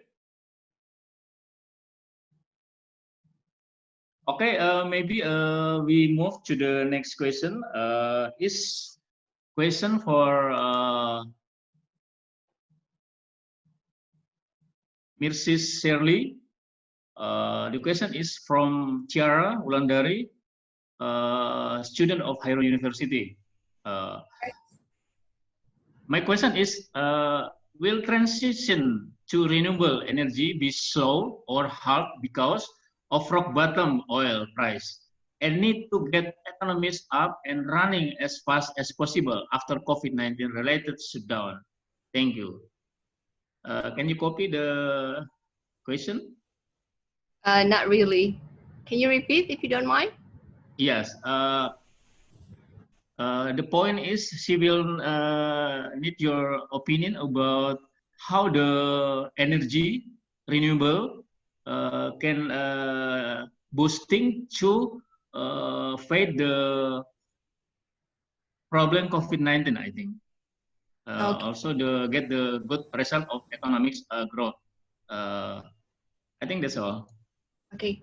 Related to the oil, as we know that oil price right now is decreasing due to the pandemic of COVID-19, and as a comparison, the green energy is people tend to shift from oil energy to green energy. In Morotai, one of our vision is to become one of the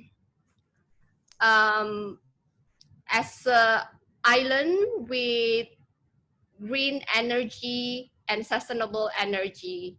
We here in Morotai, we start to have electrical motorcycle instead of a conventional motorcycle, and we also have a company from USA doing a research in Morotai right now how to build a machine for fishermen that use solar panel. In my opinion, in the future, we're gonna change from oil energy to green energy, and if we can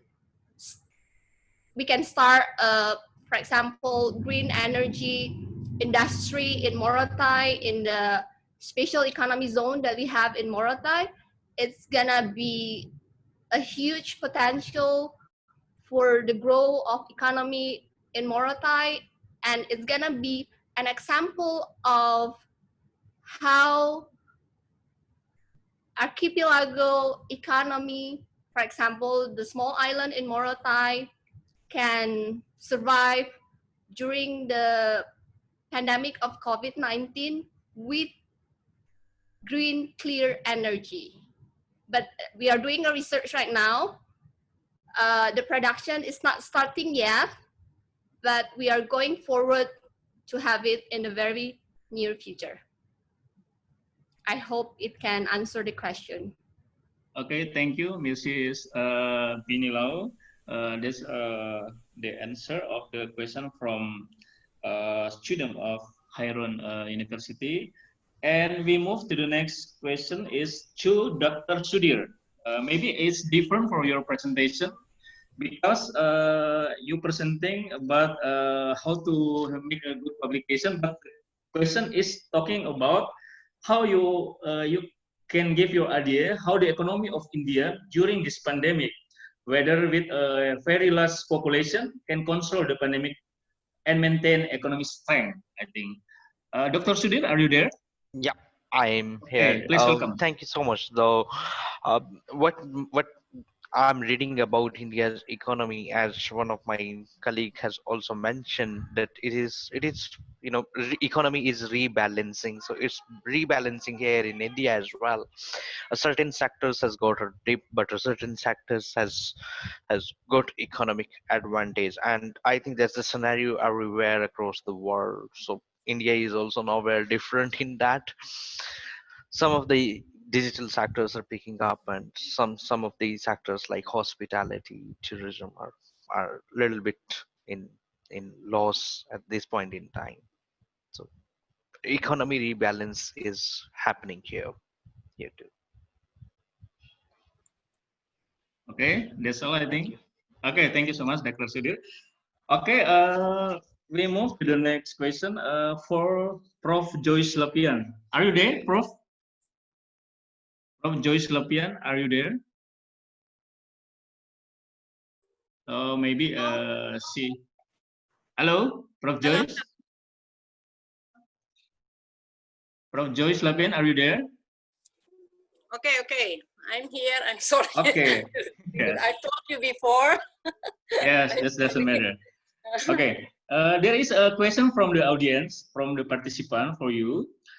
They want to know about your opinion. With the rise of fisheries, how much contribution can be made to the progress of an islands-based economy? That's all the question. Can you answer, Yeah, please? even it is not maybe perfect to answer this question, but for me, as I explained before, that we need what's that for this all I say that this is sea resources in management system. Yeah. Still a question how to make people aware of the need to manage marine and coastal resources.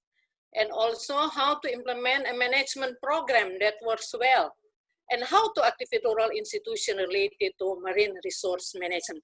I think at the same question is a back to all of us, yeah, to answer the question. Because let's say the number of, because all of us, I think generally from the academician, so the number of papers, reports, and regulation are all stored only without being distributed to the community as a user of these natural resources. And I hope also from this seminar will contribute also for the people, especially in my topic about the fishermen. That's all I think. Thank you, Prince Charles. Okay, thank you so much, Prof. Joyce. It's very interesting question. I know you are very busy, so thank you so much. You spend your time to answer the question from the participant. Okay, ladies and gentlemen, that's the question from the chat room. And now we move to the question which directly from the participant. So we have about 30 minutes or more. I open the session for the participant who want to make a question directly to the speaker. Please raise your hand in the participant or chat room. Okay, please. I open the session.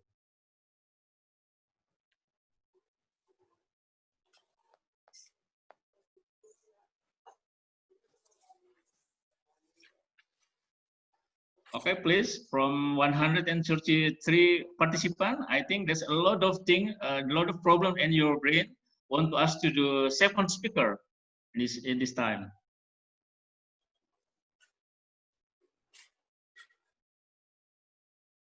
Dr. Charles? Yes? Maybe we can, I will be happy to welcome in Bahasa Indonesia. Oh, yes. In case some of the students may find it a bit difficult to ask to phrase the question, and we will have to wait for some time. They can do it in Bahasa Indonesia, and I hope you can help me with, yes.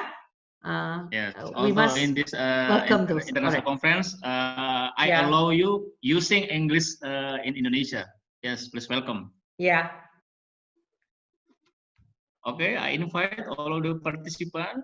I think all of you is academic people. Maybe there's a lot of problem you want to ask to our reputable speaker this time.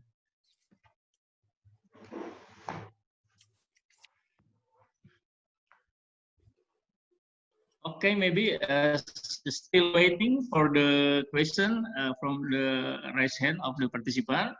I want to ask to Prof J and Prof Dr. Lev. I mean, it's very interesting. We're talking about the climate change, about the technology, but in my mind, that if we talking about climate change and we're talking about technology and how to fight the pandemic COVID now, is it how big contribution they can give to, especially to cure the problem pandemic COVID? If you're using technology and if using the climate change, can you give your opinion about this? Because it's very interesting, both of you. Can I talk first, maybe? Or yes, please, Prof. J. Okay. Yeah, in fact, technology is widely used in medicine now, particularly to find the cures, vaccines and various other things. Can you hear me well? Can you hear? Yes, you can hear. Yeah, to find the vaccines and the medicine and etc. And this is because of the technologically, you can diagnose, the kind of virus, and the viruses also sometimes they are related, and this COVID thing, and there was another virus called SARS, and so apparently they have some relationships. So when you find some relationship, through this computer technology, and you can try the same medicines that you tried to the other, the disease, and maybe do some little modifications. Okay, so that's what the scientist people are doing right now, using these technological things to speed up, how to find the cure And but still, I think this virus, from what I have read, and there is a very special one, and so they cannot really completely, and find one. But there are companies now coming up with vaccines, you see that, and also medicine, and they are testing, of course, because to find out the side effects. So this had been made possible thanks to the technologies. Old days it used to take like 3, 4, 5 years to get a medicine out, and spending billions of dollars. So that costs had gone down drastically, and so that's how the technology can help in finding the cures, vaccines, etc. to this COVID case, and people are trying it. In fact, the companies are trying, and they have come up. You may see in the news now, and the companies are coming out. I think this was done using the technology. Okay, please, Dr. Lev. Yeah, thank you so much. Yes, so technology is also a solution for climate change. When you're talking about climate change, basically it's based on our energy usage. So there's two ways of addressing it: use less energy or use cleaner sources of energy. So at least in America, the economics have changed to the point where solar and wind are actually competitive with fossil fuels. And so you're seeing some pretty rapid transformation of the grid from solar power, from fossil fuels to solar power and wind power. Those are not even energy sources. You could keep a coal plant or an oil plant or a natural gas plant burning all the time, and you could ramp it up and ramp it down quickly for peak energy usage. But with solar and wind, it depends on when the sun is shining and when the wind is blowing. And that's where energy technology is coming into place. There are a number of companies that are looking at industrial batteries to help smooth that load, collect a lot of the electricity when the sun is shining, and then deploy it when at night when the sun isn't shining. And those are being installed at industrial scales and also on home scales. There are Tesla has some industrial projects in Australia, and I believe on some Pacific islands. There's even talk of building up some of this new green infrastructure in Puerto Rico after Hurricane Maria demolished a lot of its infrastructure. So that's one way technology can address it. There are lower, easier solutions that can be implemented. Obviously, replacing a car or a motorcycle can be an expensive proposition, and if you don't have the right infrastructure in place, how do you charge it? One way that, at least in my house in Arizona, that I have gone about limiting the usage of electricity in my house is to improve the efficiency of the appliances I have. So like the refrigerator, the air conditioner, there are a lot of, they use Energy Star ratings to tell, but what you could also do is minimize the need for energy efficient appliances, for example, air conditioning or heating, by insulating your home and using double paned windows. So at least what I did in my house is I made sure that the doors and the windows are very well sealed. So after I cool the house, it doesn't warm back up very easily.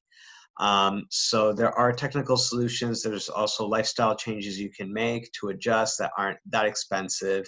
And in addition, help save you money, because even though I needed to replace all my windows and doors, I'm now paying half as much for electricity as I did, even though I'm running the air conditioner at the same level. And then all this technology also provides new economic opportunities. I was giving a talk in the Faculty of Fisheries and Marine Sciences last week, Universiti KHAIRUN with Pak Halik, talking about deep sea mining, where batteries and a lot of solar technology, a lot of green technology requires heavy metals or rare earth elements. And a big source of those is the deep ocean hydrothermal hydrothermal vents, old hydrothermal vents, deep sea beds where you have these manganese nodules, and some of those lie in the territorial waters of Indonesia. So those are potentially places that can be explored for new economic opportunities to help with the green energy transition. But of course, there would be consequences for the ecosystems that live around these things, and you want to be careful with those because some of these ecosystems have very interesting biological properties that can be used in medicine. So it's a lot of these trade-offs of what do you value and how much you value it. Okay, thank you so much, Dr. Lev and Prof J. There is about 30-minute time for us to directly question. Is there any question from the participant? Please raise your hand. Is there any question from the participant? Please raise hand. Okay, still we waiting for the question from the participant. Exactly in this forum, we have two speakers from the same country, Prof Cheng Ming and Prof Madeline. And especially if we see Malaysia is not a big archipelago, I think. They have islands, but it's not as much as Indonesia. So I want to ask both of you, can you give your opinion? Is there difficult to cure the problem pandemic COVID-19? Is there, if the country is have too many islands like Indonesia? Can you give your opinion for us? Thank you.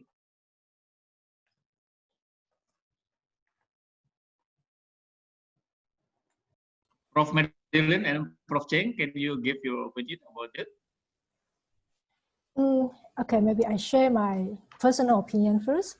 I think Yes. The effectiveness of the control or the managing these pandemic issues is not really too much related to the size of the countries or the location or the distribution. I think it's very much depending on the ways, the how we do it. As I always think that it's very important for us to have to implement very good prevention measures and also to take the appropriate measures when things really happen. Of course, I think for countries like Indonesia, when you have many islands, communications maybe is a challenge, okay? Especially maybe if you are decentralized in the sense that in many areas that maybe to have a common ways or common policies, maybe you have to really consider many different specific situations in a different location. I'm not too sure about this, but I really can't say very confidently, but I'm not too clear about how Indonesia is managing. Maybe you all can share with us how Indonesia is managing this COVID-19.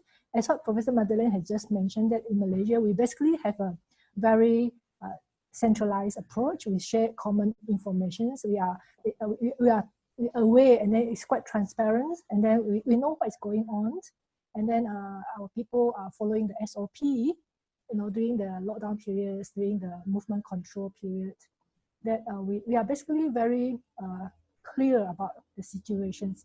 Informations that we receive are quite transparent in that sense. I'm not too sure, maybe you all can share with us how happened in Indonesia. What do you see are the main challenges for Indonesia, a country like Indonesia, to manage this COVID-19. But to me, I always believe that the most important thing is the prevention and also to take necessary measures. So I always emphasize it's very important for us to do the testing. I think only with the testing, we know who actually are the confirmed, how many confirmed cases do we have, and therefore what are the actions we can take to follow up. I think that is what is very important in this kind of situation, because we are not too sure about, not too certain about how this virus is being spread at first, and then how we can actually be safe from it. So I think the prevention measures are quite important. So that's what I think about what I can share. But I would really like to hear from your perspective, like how Indonesia, Professor Madeleine, do you have something else? Yeah, I just want to add just a short point, and then maybe I do agree with you, Prof. Cheng, that we would like to hear what Indonesia has been doing, and I think you're also doing quite well. So basically, there's one a key point that I need to highlight here is that Number one is what Prof Cheng has rightly mentioned, prevention. Yeah, Malaysia was very, very focused on how to prevent it, and we were being told that, you know, the most important thing is that we need to prevent it before we can come up with policies. And another point is that the centralization of information. So we even have we are coming up with a new law. I hope Parliament is going to sit soon. We do have our political problem a bit. We have the COVID law. Singapore has already had one in place, and Malaysia, we are in the process of coming up with a law whereby there are a lot of things that need to be that we need to use a legal approach to ensure that things are being enforced. So, meaning to say, Malaysia is very, very what do you call? They are very certain of what the way of doing it. Except that one small thing that I need to share, because I work with the Human Rights Commission in Malaysia. During the COVID, there's one thing that we felt that maybe we could have improved. That is in dealing with undocumented individuals. They are Malaysians who are not. They are Malaysians who are stateless, without documents. So they are the ones who have been, to a certain extent, they have been kind of being marginalized during the COVID in terms of receiving support, in terms of receiving aids. So I do hope that Singapore, I do hope that Indonesia can learn from us in the sense that, you know, the issue of migrant workers, foreign workers. So it was quite tricky in Malaysia. So there was a feeling of xenophobia. People were not too happy with foreigners because there was, you know, people were thinking that Malaysia should not, that we should not give support to them because there is a need for us to focus on, we prioritize with Malaysians first. But as a human rights person, the government, and also in our concern is that we should not discriminate, meaning to say, whether they are with document or they are without document, this is a humanitarian issue. So Malaysia has given a kind of a balanced approach now. But at one time, it was quite difficult because there was a feeling of, as I said, xenophobic feeling. So that is one element that I think Indonesia, and because some of them were Indonesians, you know, we have a lot of Indonesian workers in Malaysia, not the one with documents, but the one without documents, you know. So parti pendatang tanpa izin di Malaysia. So suddenly there was a big issue here, but now it has kind of come off down. Not only involving Indonesians, but also our Rohingya friends, you know, the Rohingyas also. So these are some of the, you know, teething problems that we are still trying to deal with. Okay, that's all. Okay, thank you so much, Dr. Madeleine, Prof Cheng. I think it's relation with your question just now that we have Mr. Benilau or Mrs. Benilau from bureaucratic sector. I think you can give your opinion how to fight the pandemic when the side of government, because as academic people, we don't know exactly what the government has doing for to fight the problem COVID-19. So from your region, maybe you can share to us how to fight this problem to solve this pandemic COVID. Okay, please, Mr. B. Here in Morotai, we already have been doing 14 days quarantine since 24 of March. And we are still doing it right now.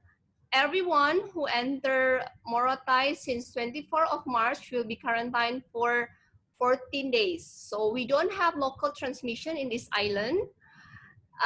Everyone can do their activity as normal. Our new normal is we still use masks, but we don't have local transmission here. Every month we conduct a rapid test, random in public area, in the market, in school, in office, and until now we found none is reactive with COVID. So related to your question, everything in Morotai is running as normal as before COVID. The difference is we have shifted our budget to do the prevention of COVID-19 with the quarantine because it costs lots of money. And our strategy is we wait for our own PCR test. We already ordered. We waited for it to come in Morotai. Once we have our own PCR test, we're gonna open our tourism, and everyone who enter Morotai, we're gonna do the PCR test. Those who are positive will stay in quarantine, and those who are not positive can enter Morotai. Our strategy is to become the safe COVID heaven, and when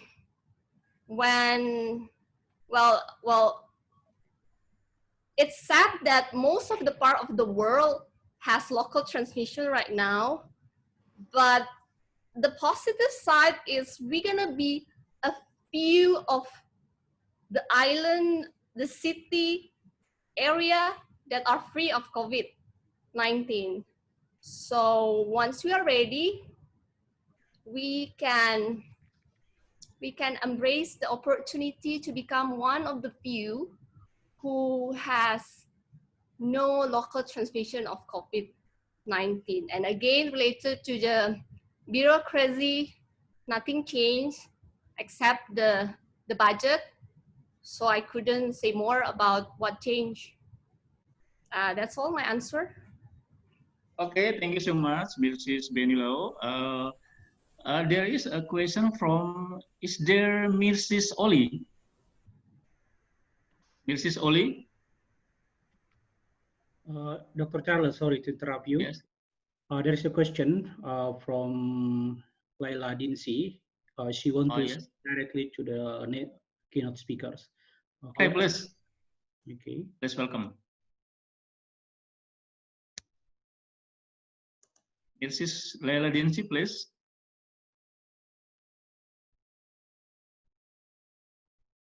Okay, Mrs. Laila Dinsi, can you hear me?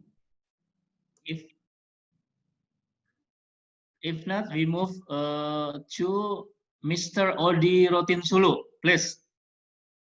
Okay, please. Can unmute Mr. Odi Rotin Sulu. Okay. Okay, bisa ya. Okay, please welcome. Thank you. My name Oldi Rotinsulu. I'm a lecturer at Faculty Economics and Business, Samratulangi University. I asked about the UMKM problem in the key to development UMKM is the digitalization. The other digitalization is the key to develop in the pandemic COVID. The problems, while many MSM atau UMKM Indonesia, especially in the region West and kawasan Timur Indonesia, especially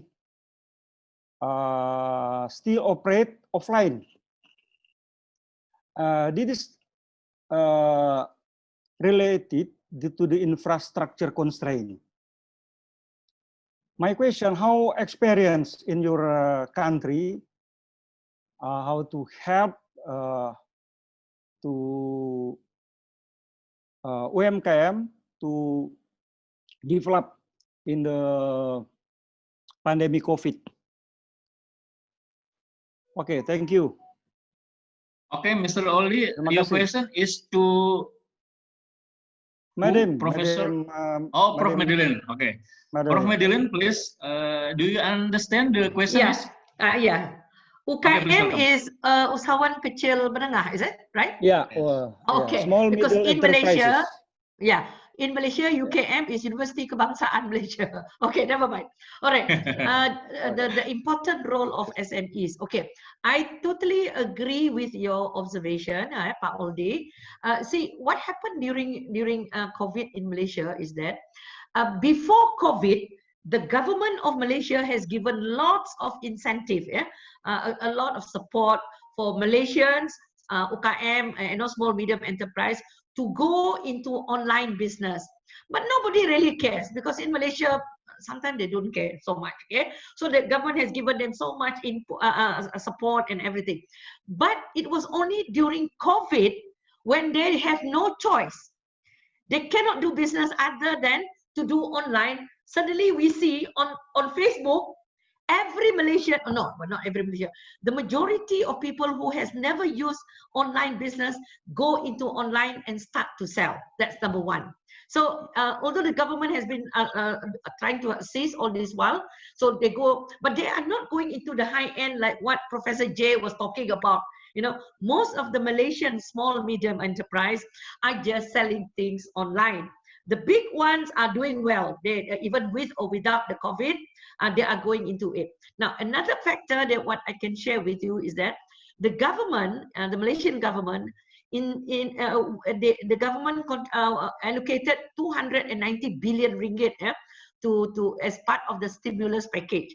So this stimulus package, one of them is to enable to assist small medium enterprise, the UKM tadi, to assist them to shift towards digitalization. But it's not that easy. I do agree with you. I come from a state called Sarawak, di Borneo itu ya, di Borneo, where you know facilities, infrastructure is not there. So it is not as easy if you are from Kuala Lumpur. So jadi di Kuala Lumpur ini lebih mudah untuk mereka transisi ke digitalization. But in Sabah and Sarawak, even our students have to sit on the tree to sit for the exam. One of our students in the media, she has to go and sit on a tree because there is no internet connectivity, and she has to sit for an exam. So the whole country was very sad. Malaysia is considered one of the developed countries, but yet we still have, you know, digital divide. So what I'm saying is that yes, the transition is there, but it's far better now compared to before COVID. Secondly, the government is assisting. And thirdly, I think Malaysia is very much going into what we call the gig economy. I think most countries now with the COVID, you see, you know, e-hailing, food grade panda. So all this requires, you know, connectivity. So I enjoyed the presentation made by Prof J when he was talking about how when a country is locked, the way out is definitely you need connectivity. No matter where you are, if you don't have that connectivity, then you are lost. But wherever you are, if you have that connectivity and you can link to the internet anytime, you can be, you can benefit from the COVID. So thank you very much for the question. Thank you. Okay, thank you so much, Mr. Thank you. Oli. Is there anyone in this participant to want to ask directly? I can see right in the chat room. Okay, Dr. Charles. Mr. Lela is, yes. Okay, I have a question for. Okay, please, Mr. Suban. Okay, Professor J from Japan. As explained by Professor Madeline, that the small business entrepreneur is largely affected by this COVID-19. But I would like to hear your opinion about what about in Japan. Japan is quite different with Indonesia or Malaysia. Japan is a developed country, and I believe that small and business entrepreneurs in Japan has good access to the internet connection. So my question is how the small business in Japan was affected by this COVID-19. Thank you. Yeah, thank you so much. Thank you so much for your question. I think it's a good question too, you know, because the big businesses always, they are already in the internet and, you know, they are doing business online and all these things.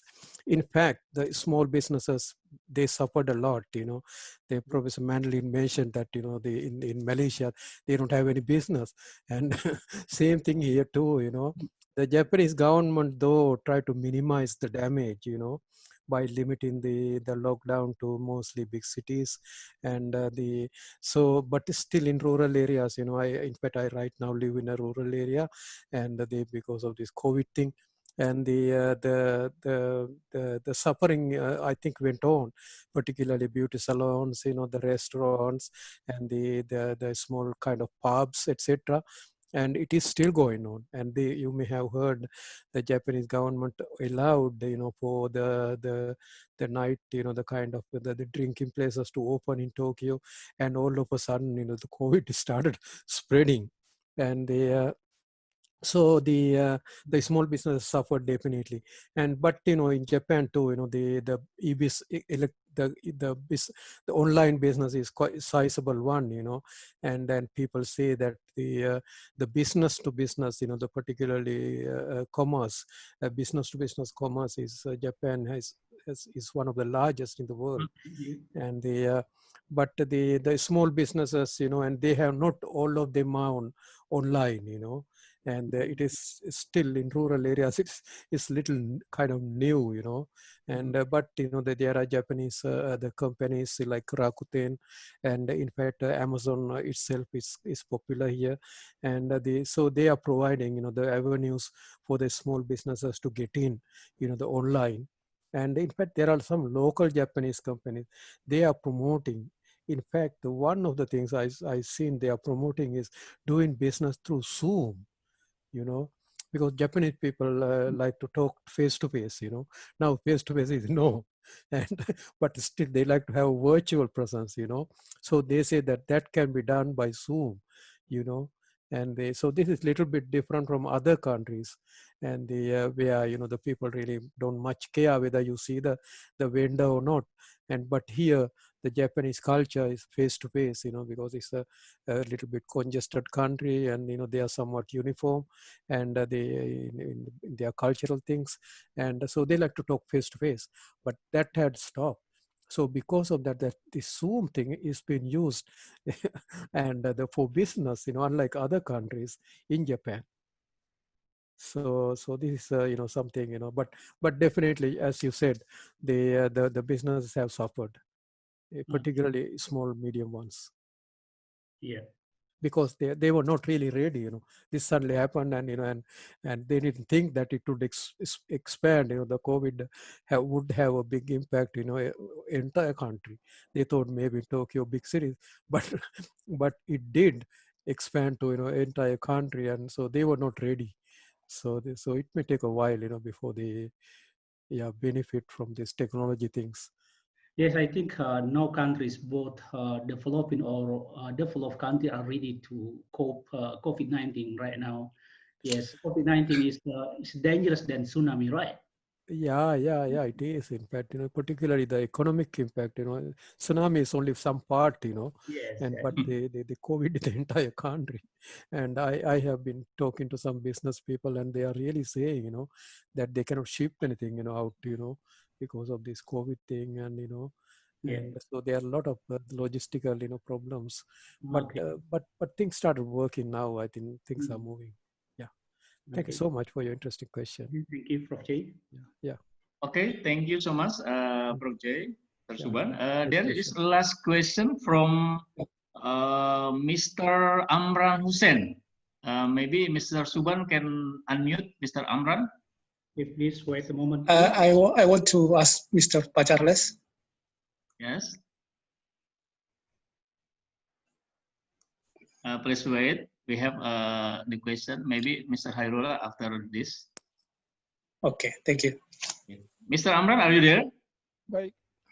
Okay, Makasih please. Pak Dr. Charles. Saya ingin menyampaikan beberapa hal untuk Ibu yang mewakili Pak Bupati Morotai.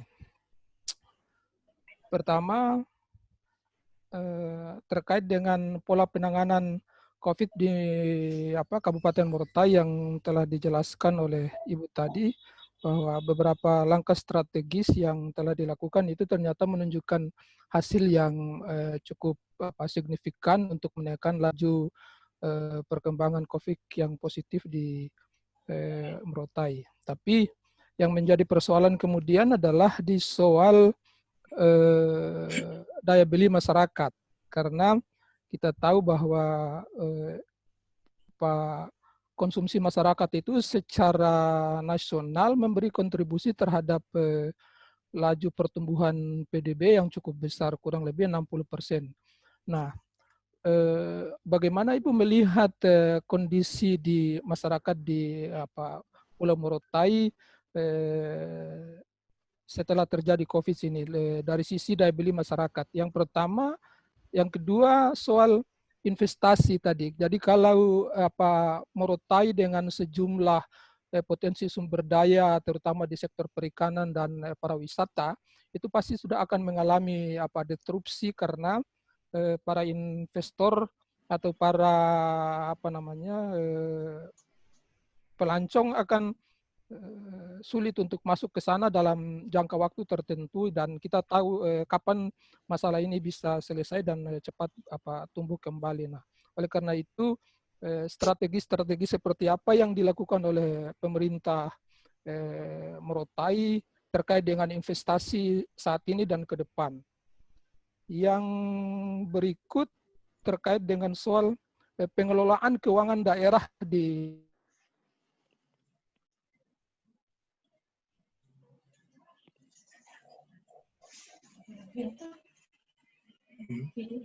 Okay, maybe yeah, silakan Mrs. Shirley, you can answer the question, please. Yeah.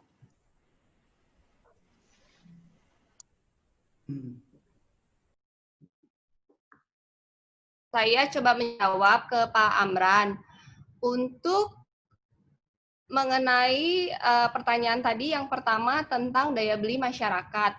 Daya beli masyarakat ya apakah menurun? Ya, daya beli masyarakat menurun. Saya akan jabarkan dalam 3 kategori. Pertama, di Morotai itu kita ada 3 industri yang kita fokuskan, yaitu pertanian. Untuk pertanian, saat ini daya beli masyarakat bisa dikatakan efek kepada industri pertanian bisa dikatakan tidak terlalu ada efek during pandemic, karena rata-rata petani ini adalah menghasilkan padi dan kopra.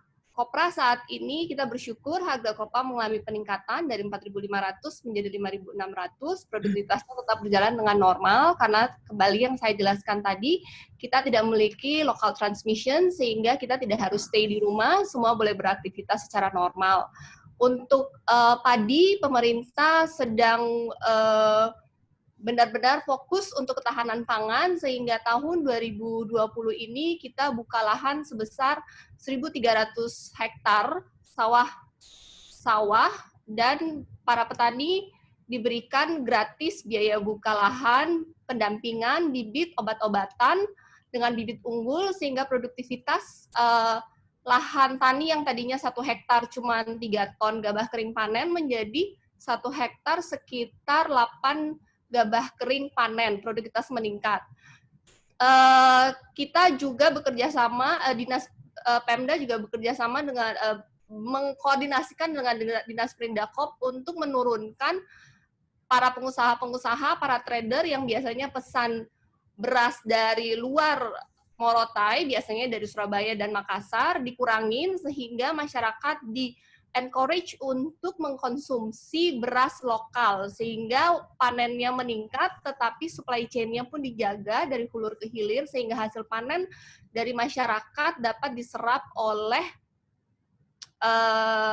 masyarakat Morotai. Kita mempunyai perhitungan konsumsi beras di Morotai itu 1 bulannya itu sekitar 500 ton. 500 ton itu kalau diuangkan, uangnya itu kurang lebih sekitar 60 miliar. Daripada uang 60 miliar kita bayar kepada para petani di Jawa dan di Sulawesi Selatan, lebih baik 60 miliar itu kita distribusikan kepada petani Morotai. Itu konsumsi daya, itu potensi daya beli yang dimiliki oleh masyarakat itu sendiri. Menyadari bahwa petani Morotai belum mempunyai kemampuan untuk memproduksi 500 dalam kita menuju ke sana. Pertanian tidak ada penurunan. Untuk makanan ada penurunan di harga jual. Kenapa? Karena ikan ini, terutama tuna, kita ekspor. Karena pandemi COVID ini ada penurunan dari permintaan global. Sehingga tadinya sekitar 36.000 per kilo menjadi 26.000 per kilo. Penurunannya cukup banyak, sekitar 30%. Tetapi kita coba cari solusi dengan menurunkan biaya produksi. Gimana caranya? Kita coba memastikan nelayan bisa mendapatkan BBM subsidi. Pemda juga menyediakan rumpon sehingga nelayan mengurangi biaya BBM untuk mencari ikan. Kalau mencari ikan dengan mengejar lumba-lumba, itu BBM-nya banyak. Tetapi kalau dengan rumpon, BBM-nya lebih hemat. Kita juga menyediakan program gratis kepada nelayan. Pemda juga bekerja sama dengan BRI untuk menyalurkan kur pada nelayan sehingga bisa memiliki kapal nelayan sendiri, bagi hasil lagi dengan para supplier atau para pemilik kapal, sehingga walaupun harga jual turun, tetapi biaya pun turun, sehingga margin yang didapatkan oleh nelayan masih cukup untuk mereka hidup. Dan walaupun permintaan secara global menurun, supplier yang ada di Morotai tetap membeli berapapun hasil dari para nelayan selama memenuhi kualitas dari grade untuk melakukan ekspor. Jadi untuk perikanan ada penurunan di harga jual, tetapi dikompensasi dengan pemerintah membantu menurunkan biaya produksi dari para nelayan. Ini bidang pariwisata. Kenapa? Karena kita tahu di seluruh dunia pariwisata berhenti, pesawat sempat berhenti, karena kita memprioritaskan karantina, kita tidak ingin terjadi lokal transmisi, maka kita pun membatasi yang datang. Dan yang datang masih harus melakukan karantina 14 hari. Itu tentu memberikan efek kepada jumlah mobilitas orang yang masuk kepada Morotai. Tetapi penggantinya di karantina itu kita siapkan makan pagi, siang, malam. Setiap hari itu Pemda akan membayar sekitar 900 porsi makanan untuk petugas, untuk yang di karantina, dan itu semua dipesan di restoran-restoran, tempat makan, warung, para pedagang kuliner yang tadinya menjual kepada para wisatawan, karena wisatawannya sekarang berkurang, mereka yang menyediakan untuk konsumsi di tempat-tempat karantina. Mungkin tidak bisa memulihkan 100%, tetapi bisa menggantikan pendapatan yang tadinya mereka miliki pada saat masih normal, bisa menggantikan pendapatan itu. Yang kedua, Pemda juga memberikan insentif kepada per orang. Akan dilakukan selama 3 bulan. Dan kemudian Pemda juga bekerja sama dengan BRI untuk menyalurkan kur kepada para pedagang. Dan ditambah dengan bantuan pemerintah pusat BST, 60% dari keluarga di Morotai menerima bantuan BST sebesar 600.000 3 bulan, dilanjutkan 300.000 3 bulan. Sisa dari yang bukan penerima PKH dan bukan PNS, bukan TNI, diberikan bantuan melalui BLT. Sehingga bisa dikatakan 90% dari kakak yang ada di Morotai menerima bantuan tambahan 600.000 3 bulan dan 300.000 3 bulan, diharapkan itu bisa menggerakkan roda ekonomi di Morotai. Kalau berdasarkan survei secara lisan dengan para pedagang di pasar maupun yang jual sembako, para di sini pedagangnya banyak dari ton, mereka mengalami kenaikan dan baru lalu menerima penghargaan dari Kementerian Perhubungan sebagai kabupaten dengan armada tol laut, kontainer tol laut terbanyak di triwulan pertama. Terbanyak datang dan terbanyak pulang. Total kontainer datang sekitar 381, dan kontainer pulang sekitar 400-an, dan itu terbanyak tol laut di Indonesia. Sehingga itu menandakan bahwa walaupun di masa pandemik, ekonomi Morotai tetap bertumbuh dan berjalan. Dan KUR dari BRI per bulan Juli 2020 ini sudah menyalurkan 9 miliar. Tahun 2019, BRI 1 tahun itu 9 miliar. Di tahun 2020, baru pertengahan tahun, BRI sudah menyalurkan KUR sebesar 9 miliar. Sehingga apakah pertumbuhan ekonomi Morotai menurun? Berdasarkan data dari BRI dan data dari Kementerian Perhubungan, bisa dikatakan ekonomi Morotai bertumbuh selama masa pandemik. Mudah-mudahan penjelasan dari bisa menjelaskan. Okay, thank you so much, Mr. Mirsi Shirley, for your answer. And finally, we came to the last question from Mr. Hairullah. Maybe you can make a question a bit shortly because we only have 5 or 10 minutes. Okay, please welcome. Okay, the last question for me goes to Prof Cheng Min. It's interesting from one of your slides talking about the supply chain shocks and development of new supply chain model. Maybe would you like to explain more detailedly about the how do your opinion in new supply chain model in your presentation here? Actually, as we know that the challenge of the supply chain in pandemic era now as the have the consequence to the less of the bureaucracy, less of the document, and more important is influence to the economic is the influence to the employment. So can you give your reason that connecting to the this problem about the employment? Consequence of this more in from pandemic is less of the employment and less of many of the bureaucracy and document. Maybe that's all my question, Pak Charles. Yes, okay, thank you. Please welcome Prof Cheng. Yeah, thank you very much for the questions. I missed the last part that you mentioned just now. It was not very clear. Yeah, that's all, Pak Charles. The last part of the question is about the supply chain and the impact on employment, is it? A bureaucracy. I don't get it very clear just now because I think the connection was not good. If I understand your question correctly, you're asking about how would the pandemic change the supply chain structure? What is the new model of the supply chain? But I missed the last part of your questions. Maybe I just answer the first part first.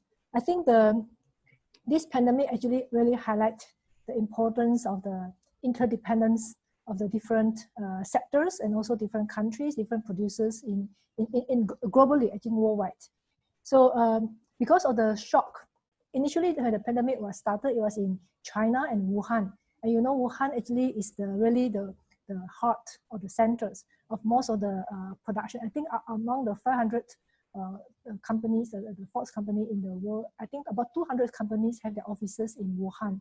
So that's why when China was implementing this lockdown or shutdown measures, actually it affected the production's change because a lot of materials, intermediate goods are actually supplied by China. So that's why now many companies or many producers are facing these problems of not getting the required materials or for the production purposes.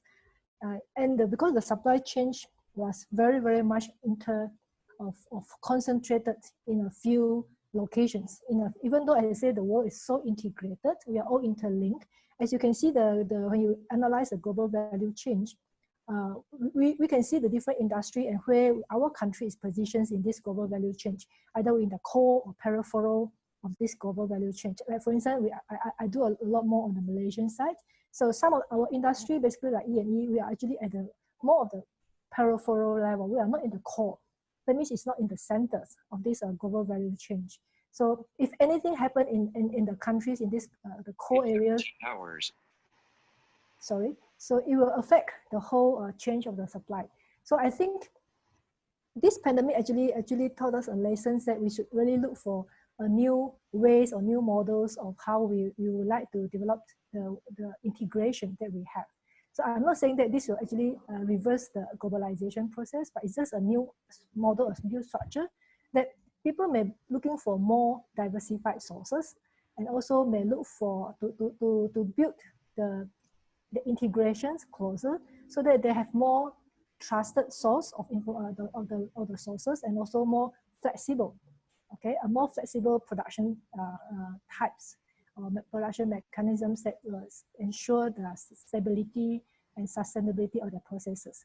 And a lot of these supply chain issues revolve because I think you mentioned about the bureaucracies, the cost of the transactions. So when we talk about this process, there's also a trend to try to move into a more digitized supply chain network. So to make it more transparent and more efficient in that case. So I think a new form of the supply chain model is evolving or is already in place, but just not really been emphasized. But this pandemic actually shows the importance to really look into our global value chain and the supply chain methods. I don't get the second part of the questions about employment. I just heard a little bit about it, but because it was not very clear to me, I'm not too sure whether I answered your question correctly. Thank you very much. Okay, thank you so much, Prof Cheng Yu. And finally, we came to our last session, and very glad to be here with all of you, very potential keynote speaker, all of us from 5 countries. And finally, here, something needs to be understood that the economy will be able to run and achieve success if it has the carrying capacity, ability, and cooperation of all parties to achieve the expected result. Unless the potential economy need to look at the island's economy, especially in eastern Indonesia, in order to enhance sustainable economic growth. And to achieve good growth, collaboration is needed from all parties, human resources, natural resources, technology, and bureaucratic systems that are efficient and conducive to sustainable economic growth. Finally, let all parties work hand in hand together to encourage development in North Maluku, so that sustainable economic growth is achieved for prosperity. And thank you so much for all the amazing keynote speaker for an interesting presentation and discussion. And I just want to say from committee have a certificate for all of you keynote speaker, and we will send to your private email later. So thank you so much for your collaboration. And for the next, I want to give an announcement that before we continue to the Zoom room for parallel class, if all the participants, all the audience want to go to the one of the room, you must rename your name on the screen. For example, parallel class room 1 is economics, room 2 is management, room 3 is accounting, room 4 is others, from 1 until 3. So if you change your name, room 1, the host will send you to the Zoom room, room number 1. If you want to follow the meeting in Zoom room in parallel class. I think that's all. Thank you so much for your participation. Ladies and gentlemen, finally, we come to the end of 2020 ICEBAT. We would like to say thank you again for all the speakers for the informative and interesting talk, and to audience for your activity participants. Hopeful, this event will be beneficial for everybody. Thank you for your attention, and see you on next conference on July 2021. Thank you. Thank you.